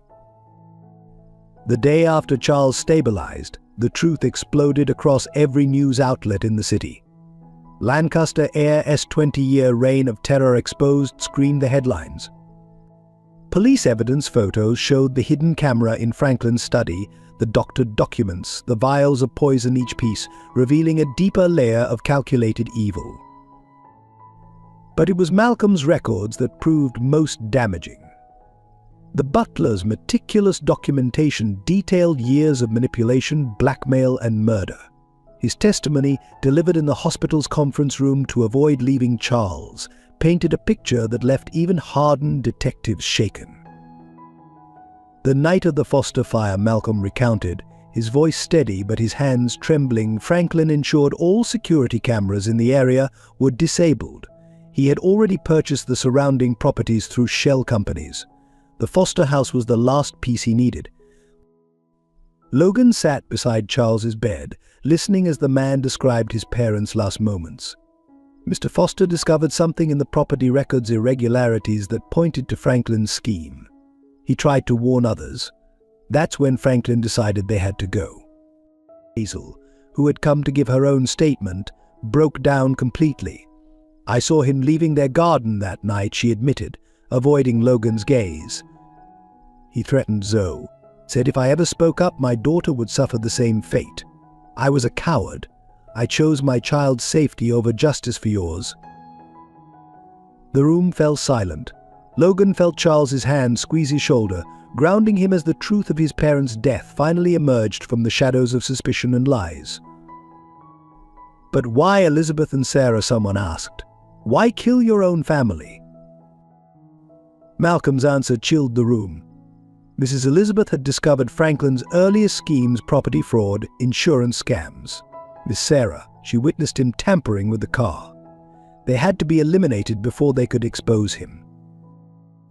Charles closed his eyes, tears rolling down his cheeks. 20 years of suspicion finally confirmed, the weight of certainty somehow heavier than doubt had been. More revelations followed. The family doctor confessed to falsifying death certificates. Security guards admitted to destroying evidence. Each confession exposed how deeply Franklin's corruption had penetrated their community. But perhaps most shocking was the discovery in Franklin's private safe, a journal dating back to his teenage years. Its pages revealed a psychopath's evolution, documenting his growing belief that he alone deserved the Lancaster fortune. "Power isn't inherited," he'd written. "It's taken. The weak don't deserve wealth or position. They must be eliminated." The entries about Logan were particularly disturbing. Franklin had recognized something in the boy, the same unwavering moral strength he'd seen and hated in his Aunt Elizabeth. Logan's return of the briefcase hadn't been just an inconvenience, it had been a direct challenge to Franklin's worldview. As police led Franklin from his holding cell to face charges, reporters captured his final, unhinged rant, "You're all blind. That street rat and that foolish old man, they're destroying everything our class built. Order must be maintained. The right people must remain in power." His words, broadcast across every news channel, forced the community to confront its own complicity. How many had looked away? How many had chosen comfortable lies over uncomfortable truth? In Charles's hospital room, Logan watched the coverage with mixed emotions. "He really hated me," he said quietly. "Not just what I did, but what I represented." "You represented everything he couldn't understand," Charles replied. "Integrity that couldn't be bought. Strength that came from character, not position. You were living proof that his entire worldview was wrong." Zoe, who had barely left Logan's side through all of this, added, "You changed everything. Not just by exposing Franklin, but by showing us all our own prejudices." The evidence mounted hourly. Cold cases were reopened. Other families came forward with stories of mysterious accidents and convenient deaths. Franklin's web of destruction had stretched far beyond the Lancaster family. But amidst the dark revelations, light began to shine through. The community, shocked by its own blind spots, started to change. The same society matrons who had once crossed the street to avoid Logan now brought food to the hospital. Their children, freed from inherited prejudices, sought out Zoe and Logan's friendship. Even Malcolm, though helping prosecutors build their case, found a kind of redemption. His years of detailed record-keeping, initially done out of misguided loyalty, became the key to securing justice. "I chose the wrong side for too long," he told Logan one evening. "But watching you, your courage, your integrity helped me remember what true loyalty means." As winter began to soften towards spring, truth continued to emerge like flowers through melting snow. Each revelation helped heal old wounds, bridge old divides, and build new understanding. The photograph of Logan's parents, slightly singed but intact, now sat framed beside Charles's hospital bed, a reminder that justice, though delayed, had finally arrived. If this story of justice, redemption, and the triumph of truth has touched your heart, take a moment to show your support. Like the small act of kindness that began Logan's journey, your simple click on the like button helps share this message of hope with others who need to hear it. No one expected Franklin's final act of vengeance to come from behind bars.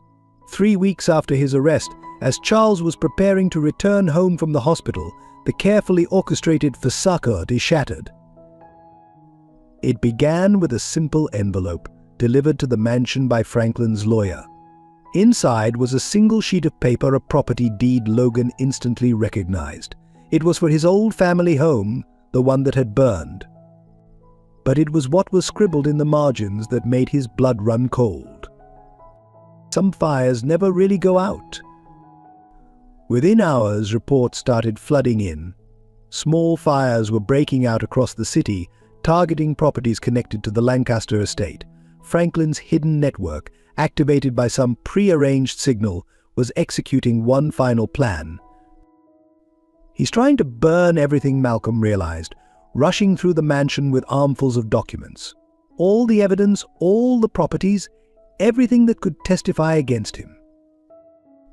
But the real target became clear when smoke began seeping under the hospital room door. Charles's floor had been deliberately targeted, the fire alarm systems disabled by someone on the inside. Logan, who had been reading to Charles, smelled it first, that same acrid scent that had haunted his nightmares since his parents' death. "Not again," he whispered, memories threatening to paralyze him. The ward erupted into chaos. As smoke filled the corridors, staff scrambled to evacuate patients, but Charles's room was at the end of the hall, and the flames were spreading fast, cutting off their primary escape route.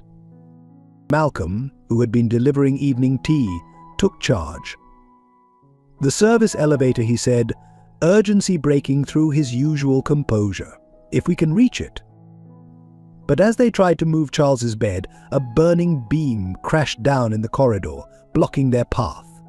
The smoke was getting thicker, making it harder to breathe, harder to breathe, harder to think. Logan felt the same paralyzing fear that had gripped him the night his parents died, but this time was different.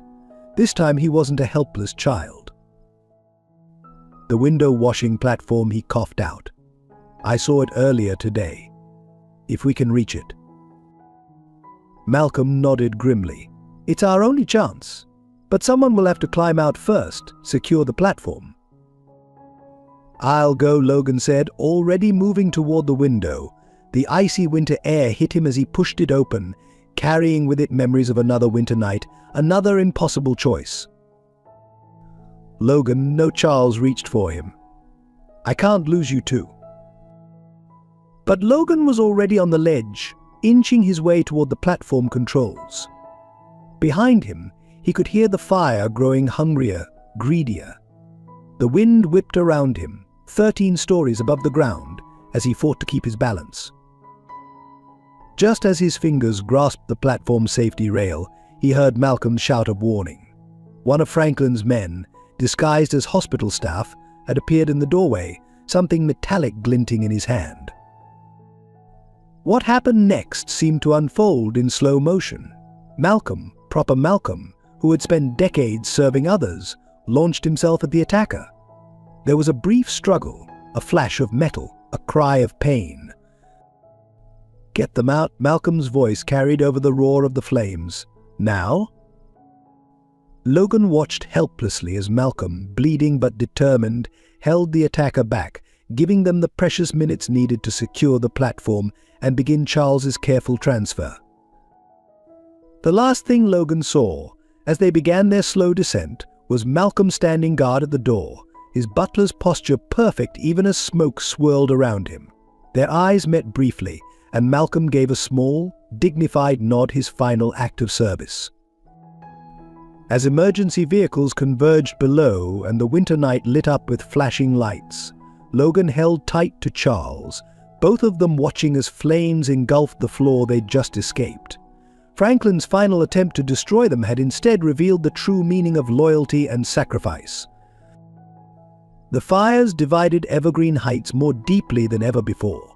Half the community rallied around Charles and Logan, organizing neighborhood watches and sharing evidence of Franklin's remaining conspirators. The other half, those with secrets to protect, fought desperately to maintain the old order. We can't let this destroy everything we built, Hazel argued at an emergency community meeting, her voice shaking. The property values alone. Property values, Zoe interrupted, standing before the gathered crowd. Malcolm just died protecting us from a murderer, and you're worried about property values. The meeting erupted into chaos. Old friends turned on each other as long-buried secrets surfaced. Who had known about Franklin's schemes? Who had profited from the mysterious accidents that had plagued the neighborhood for years? Snow fell heavily outside the community center as accusations flew. Parents pulled their children from the private school when it emerged that the headmaster had helped cover up evidence. The prestigious country club emptied as membership lists revealed connections to Franklin's network. Don't you see what that boy has done? Someone shouted. He's destroyed our community. No, Mrs. Chen stood up, her quiet voice cutting through the noise. He exposed the rot that was already here. We destroyed ourselves by choosing comfort over conscience. The crisis deepened as more fires broke out, targeting those who spoke up. Fear spread faster than the flames. Neighbors stopped trusting neighbors. Children were kept home from school. The once pristine streets emptied as people retreated behind locked doors. Logan watched it all from Charles's temporary wheelchair as they sheltered in Mrs. Chen's small apartment above her store, one of the few places untouched by the chaos. The boy who had once been shunned by this community now found himself at its center, a symbol of either salvation or destruction, depending on who you asked. Perhaps we should leave, Logan suggested one night, watching another house burn in the distance. Find somewhere safer. And let them win, Charles replied, his voice weak but determined. No, son. Running from darkness only lets it spread. The turning point came unexpectedly. As Franklin's supporters grew more desperate, they targeted the public school where many of the neighborhood's service workers sent their children. But this time, when the fire alarms rang, something changed. Wealthy parents who had previously ignored the other side of the community found themselves running toward the school alongside maids and gardeners, all seeking to save their children. In crisis, the artificial barriers between them dissolved. That night, the community gathered again, but this time there was no distinction between us and them. Hazel stood beside her former housekeeper, both offering their homes to displaced families. The country club opened its doors as a shelter. Children who had never been allowed to play together shared sandwiches and blankets. "Look around," Zoe said softly to Logan as they watched people helping people, regardless of social status. Sometimes it takes losing everything to remember what really matters. The fires continued, but each new blaze was met with unified resistance. Franklin's network found their usual tactics failing as the community's silence broke. Anonymous tips flooded police hotlines. Security cameras appeared on every corner, donated by those who could afford them to protect those who couldn't. Even as the physical damage mounted, something new emerged from the ashes: a real community, built on truth rather than pretense, strength rather than fear. Malcolm's funeral marked the emotional crescendo of the crisis. The service, held during the worst blizzard of the season, drew an unprecedented crowd. Former servants stood shoulder to shoulder with society matrons, all united in grief for a man whose final act had shattered their preconceptions about class and worth. Logan, still bandaged from the hospital fire, stood at the podium in a suit Malcolm had altered for him just weeks before. His voice trembled as he began to speak. "The last time Malcolm adjusted this suit, he told me something I'll never forget. He said, 'Standing straight isn't about the clothes, young sir. It's about carrying your truth with dignity.'" Charles, in his wheelchair beside Logan, reached for the boy's hand as he continued. "Malcolm spent his life serving others, but in the end, he taught us all what true service means. It's not about knowing your place, it's about knowing what's right and having the courage to stand for it."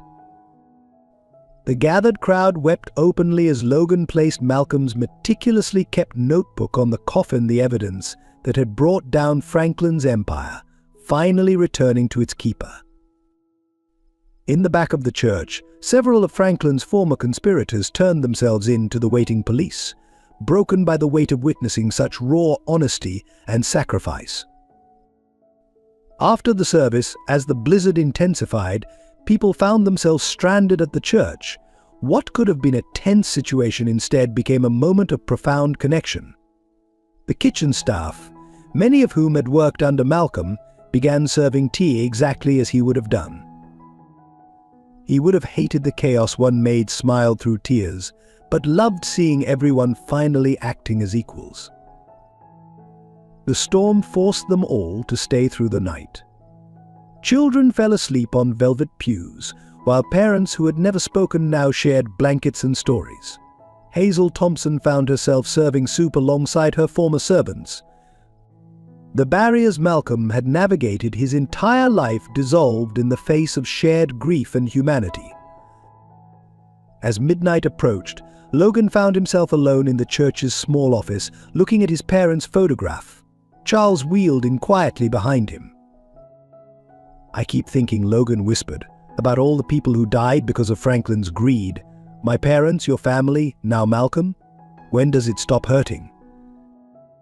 Charles moved beside him, taking the photograph gently. "It doesn't stop hurting, son, but it does stop controlling us. Look out there." On through the frosted window, they could see the main hall where the community had gathered. People from all walks of life were helping each other, sharing resources, caring for one another's children. Malcolm's death brought them together in a way his life never could. Charles continued, "Sometimes the greatest change comes at the highest price." Logan touched the window, his breath creating patterns on the frost. "I wish they were here to see this, all of them." "They are," Charles replied softly, "in you." In every choice you make to stand for what's right, no matter the cost. The church bells tolled midnight as Logan finally let himself cry, not just for Malcolm, but for everyone lost to Franklin's darkness. Charles held him, their shared grief and hope merging with the storm outside. In that moment, as the blizzard raged and the community huddled together, something profound shifted. The old order had died with Malcolm, but from its ashes, something new and genuine was emerging. The revelation came 3 days after Malcolm's funeral, hidden in the last place anyone thought to look his perfectly organized sock drawer. The butler's final gift to the family he'd served was a USB drive, meticulously labeled with his precise handwriting, the whole truth open upon my death. Charles and Logan gathered in the study, snow falling softly outside as they plugged the drive into Charles's computer. What they found left them breathless. My dearest Mr. Charles, Malcolm's voice emerged from a pre-recorded video, his usual formality softened by obvious emotion. If you're watching this, I've finally found the courage to do what I should have done 20 years ago. The video revealed a truth more complex than anyone had imagined. Malcolm had been there the night Elizabeth and Sarah died, not as a conspirator, but as a silent witness. He'd seen Franklin tampering with the car, but fear and misplaced loyalty had kept him quiet. That silence became my prison, Malcolm continued. Each new crime I witnessed added another bar to my cage, but watching young Master Logan, seeing his unwavering integrity despite everything he'd lost, I finally understood what true loyalty means. The drive contained more than just confessions. There were detailed records of every conversation, every transaction, every subtle threat Franklin had made over 2 decades. But most shocking was the revelation about Logan's parents. The fire that killed the Fosters wasn't just about property. Malcolm's voice cracked slightly. Mrs. Foster was Elizabeth's old college friend. She'd found Elizabeth's hidden diary, which contained evidence of Franklin's first attempts to seize control. He couldn't risk that connection being made. Logan sat frozen as Malcolm explained how Franklin had specifically targeted his family because of this link to the past. Every hardship he'd endured wasn't just random cruelty, it was part of a calculated plan to erase all connections to Elizabeth's legacy. But Franklin made one crucial mistake, Malcolm continued. He didn't realize that by bringing you into Charles's life, he was actually fulfilling Elizabeth's last wish. You see, your mother was more than just Elizabeth's friend. She was her chosen guardian for Sarah, should anything happen. In a way, young sir, you were always meant to be part of this family. Charles reached for Logan's hand as Malcolm's final words played. I protected the wrong secrets for too long. My death, if it has come to that, is a small price to pay for finally choosing the right ones to protect. The video ended, but the revelations continued. Hidden in subfolders were letters Elizabeth had written to Logan's mother, speaking of their shared hopes for their children's futures. There were photos. Charles had never seen Elizabeth and Logan's mother as young women, laughing together at college, sharing dreams of changing their world for the better. She would have loved you, Charles whispered, looking at a photo of Elizabeth holding baby Sarah. Both of them would have. Logan touched the screen where his mother and Elizabeth stood arm in arm. They were trying to make things better, weren't they? Like we are now. Yes, Charles replied. And Franklin didn't just kill them, he tried to kill their dream of a more just world. But he failed, because here you are, carrying that dream forward. The snow outside grew heavier as they continued through Malcolm's files. Each revelation added new layers to their understanding, showing how past and present were intricately connected. The butler's final gift wasn't just evidence, it was a bridge between what was lost and what could still be saved. Malcolm knew, Logan said quietly.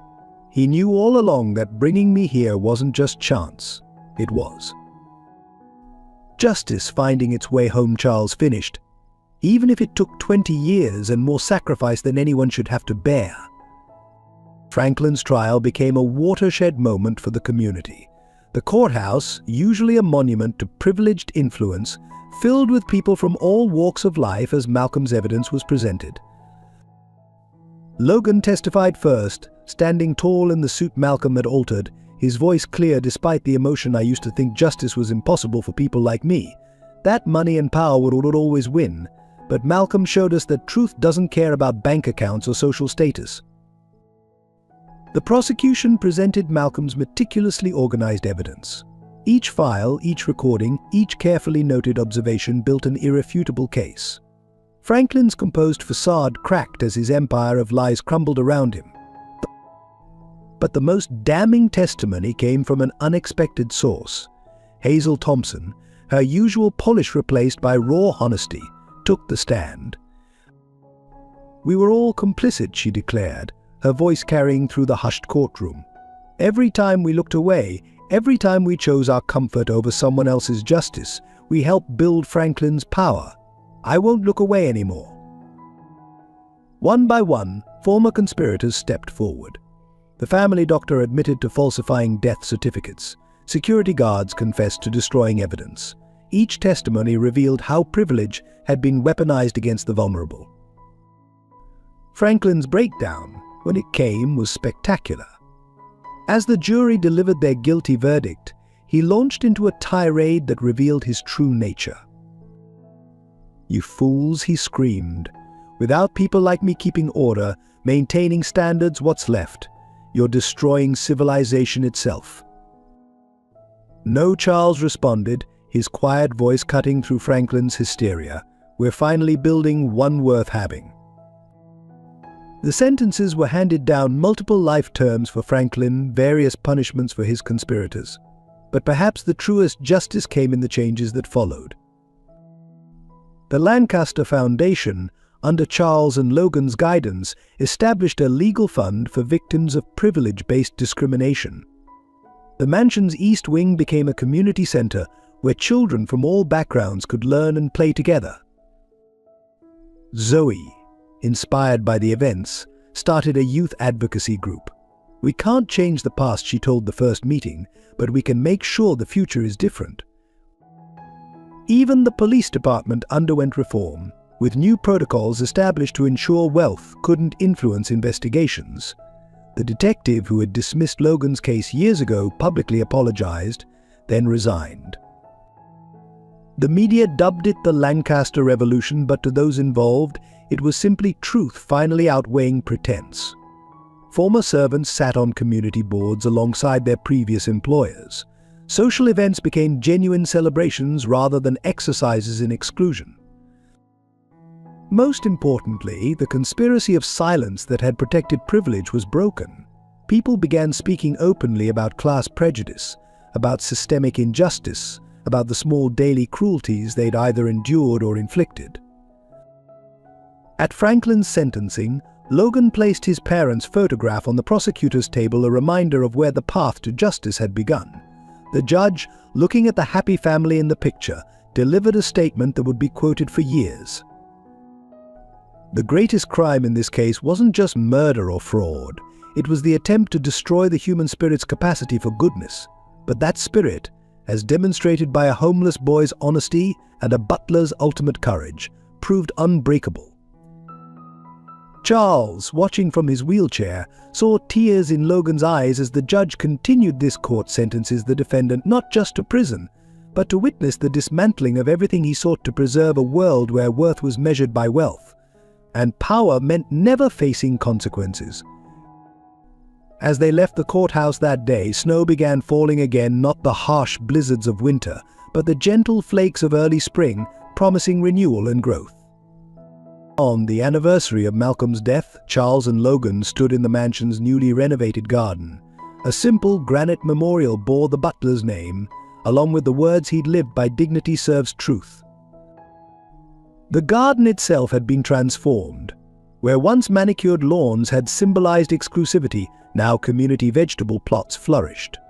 Children from all backgrounds tended their plants together, learning about growth and nurture in ways that transcended social barriers. "I've been thinking," Logan said, adjusting the flowers they'd brought. about what Malcolm said in his video about how some secrets protect the wrong things and others protect the right ones. Charles nodded, understanding in his eyes. "And which kind have you been keeping, son?" Logan pulled out his parents' photograph, now accompanied by a letter he'd written but never shared. "I need to let them go," he said softly. "Not forget them, but stop holding so tight to the pain." Together, they read Logan's words. "Dear Mom and Dad, I spent so long trying to prove I wasn't what they said I was: a fire starter, a street rat, someone unworthy of love. But I understand now that I never needed to prove anything. You taught me who I am. Every time I choose honesty over advantage, every time I help someone who's hurting, I'm carrying your legacy forward. Malcolm showed me that serving others doesn't mean losing yourself. Charles taught me that family isn't about blood, but about who stands with you when truth demands courage. And Zoe reminded me that friendship doesn't see social barriers. I'm not just your son anymore. I'm Charles's too. And that doesn't dishonor your memory, it fulfills it. You always taught me that love multiplies, it doesn't divide. I'm ready now. Ready to be happy without feeling guilty. Ready to build a future while honoring the past. Ready to let go of anger without letting go of justice. You can rest now, we won." As Logan finished reading, Charles wiped tears from his eyes. "They would be so proud," he said. "Not just of what you've done, but of who you've become." The garden filled with people, community members gathering for the memorial's dedication. Hazel and Zoe arrived with homemade food. Mrs. Chen brought flowers from her store. Former servants and employers mingled freely, their old roles dissolved by shared purpose.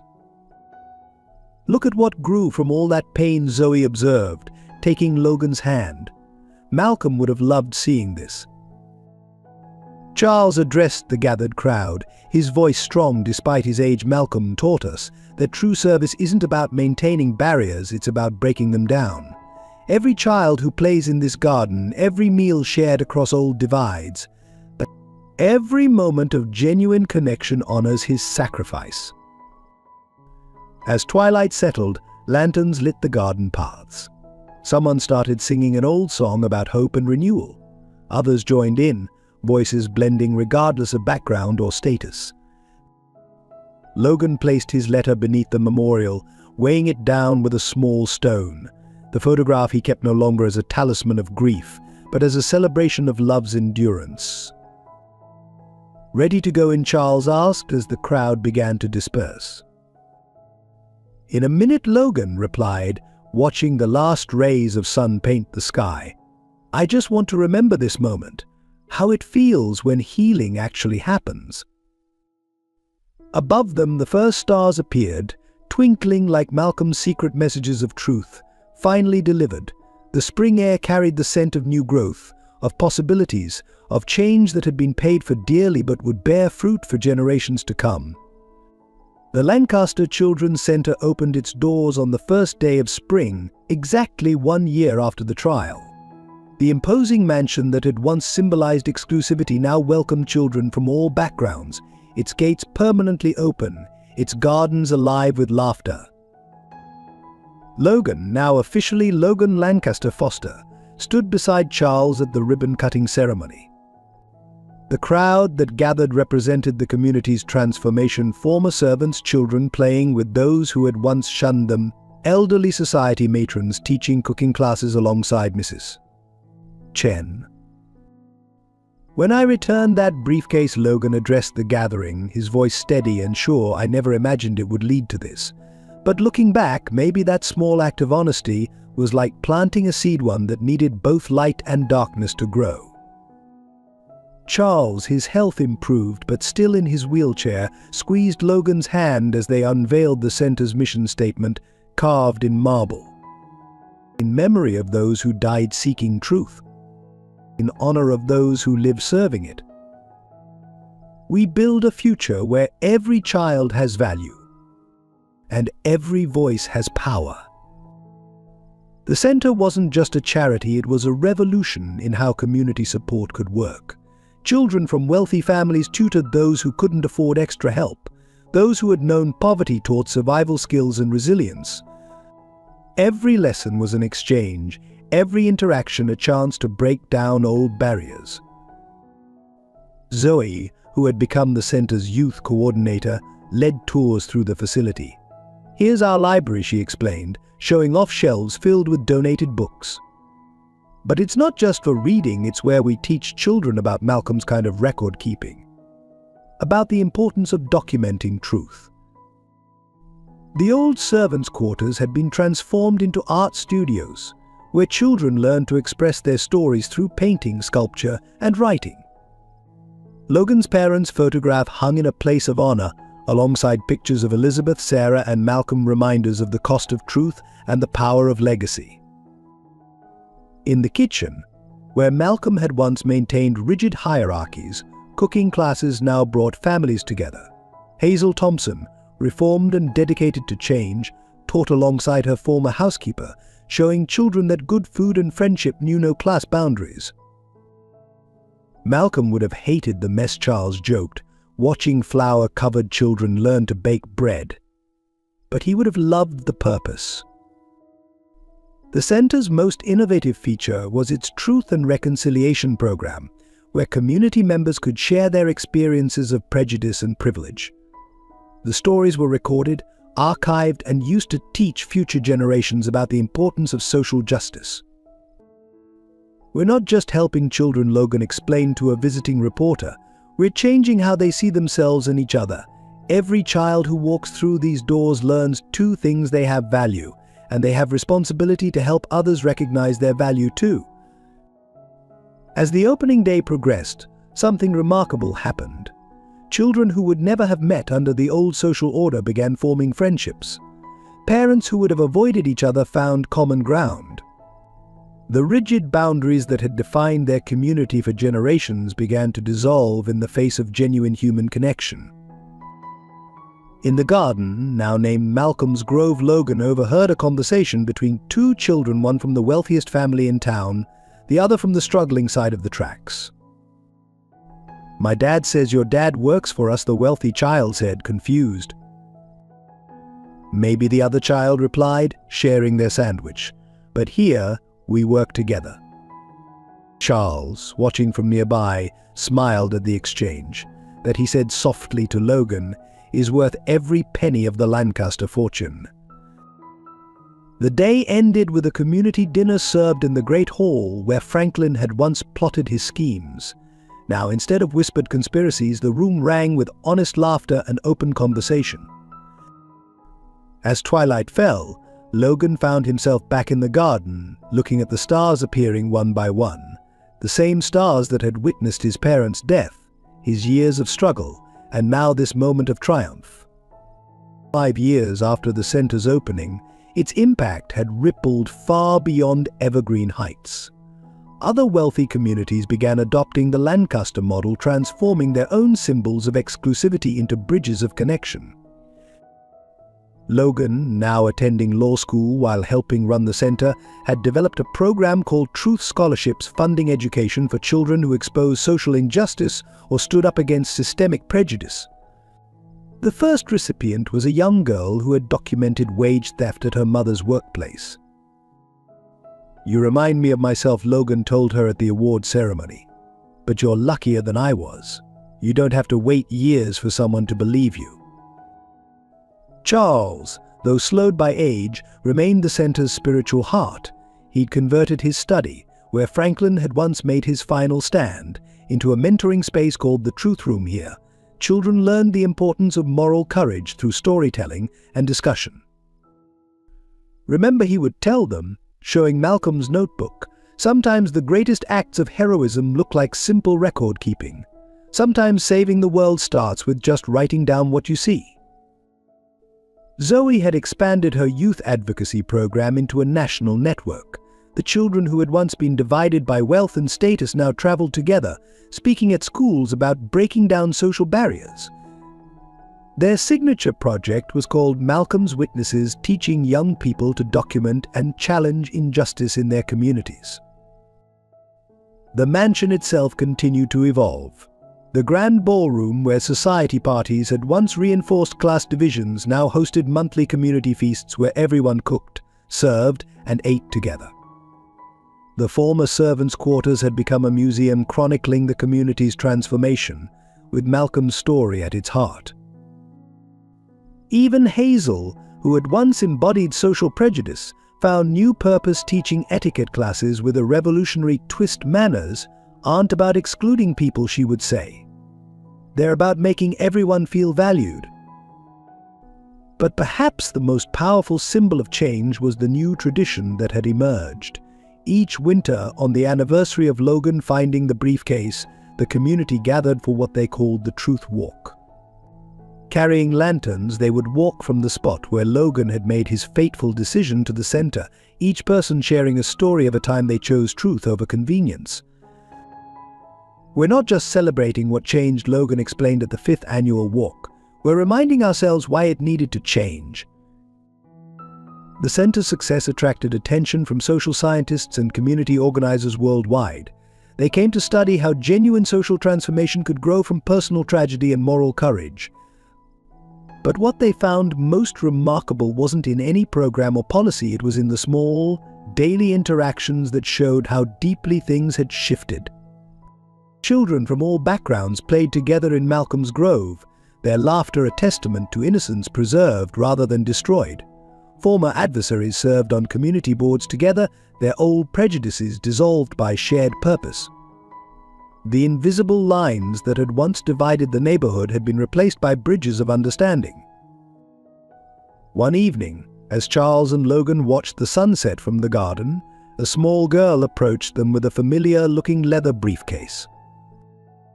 "I found this," she said solemnly. "It's not mine." Logan knelt beside her, remembering another winter day and another choice. "And what made you bring it back?" She looked at him with clear eyes, untainted by prejudice or fear. "Because that's what we do here. We take care of each other." Charles smiled, tears in his eyes. "Yes," he said softly. "That's exactly what we do." 10 years to the day after Logan found the briefcase, the community gathered for a very special announcement. Charles, now in his late 70s but still sharp-minded, sat beside Logan on the mansion's front steps, facing the assembled crowd. "When I first opened my home to a frozen, hungry boy," Charles began, his voice carrying across the hushed gathering, "many thought I had lost my mind. Today I'm announcing something that might make them think that again." He pulled out a document, its official seal glinting in the winter sun. "The entire Lancaster estate, including this mansion and all its holdings, is being transferred to a community trust. Its board will be made up of people from every part of our community, former servants alongside former employers, children teaching adults, wisdom flowing in all directions." The announcement sent ripples through the crowd. Logan, now a respected civil rights attorney, stood to add his own news. "The Trust's first act will be to establish Malcolm's Promise, a nationwide network of centers like ours, each dedicated to breaking down barriers between people. But more than that, we're creating a legal fund to help others expose the kind of corruption and prejudice that nearly destroyed our community." Zoe, standing with her mother Hazel, stepped forward to share the final piece, and in the mansion's East Wing, "We're opening the Elizabeth and Sarah Lancaster Center for Social Justice, a training facility where people can learn to document and challenge systemic inequality, just as Malcolm did." The symbolism wasn't lost on anyone. The very spaces where privilege had once been hoarded would now serve as tools for dismantling privilege itself. The gates that had once kept people out would now welcome them in. As if nature itself approved, snow began falling softly, not the harsh blizzards of that first winter, but gentle flakes that seemed to bless the moment.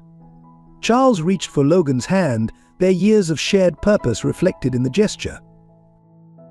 "You know," Charles said quietly, "Franklin never understood that true wealth isn't what you keep, it's what you share."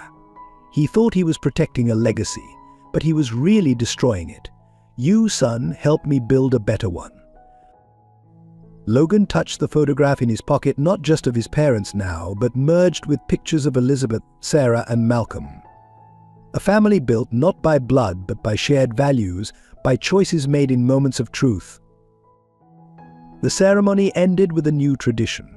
Each person present took a key symbolic copies of the one Logan had used to unlock Franklin's study years ago. They represented not ownership but responsibility, not privilege but purpose. Every key, Logan announced, is a promise to unlock doors for others, to open spaces that were once closed, to let light into dark places. As twilight fell, the mansion's windows glowed warmly, each light representing a different program or service now offered to the community. In Malcolm's Grove, children played regardless of the snow, their laughter a testament to innocence preserved rather than destroyed. Charles watched it all from his wheelchair, peace finally settling over him. "You know what Malcolm would say about all this?" he asked Logan. Logan smiled, straightening his tie in a gesture learned from the butler years ago. "Everything is properly in its place at last, sir." "Yes," Charles agreed, looking out over the transformed community. "Everything and everyone." Above them, the stars began appearing one by one, the same stars that had witnessed tragedy and triumph, endings and beginnings, truth hidden and truth revealed.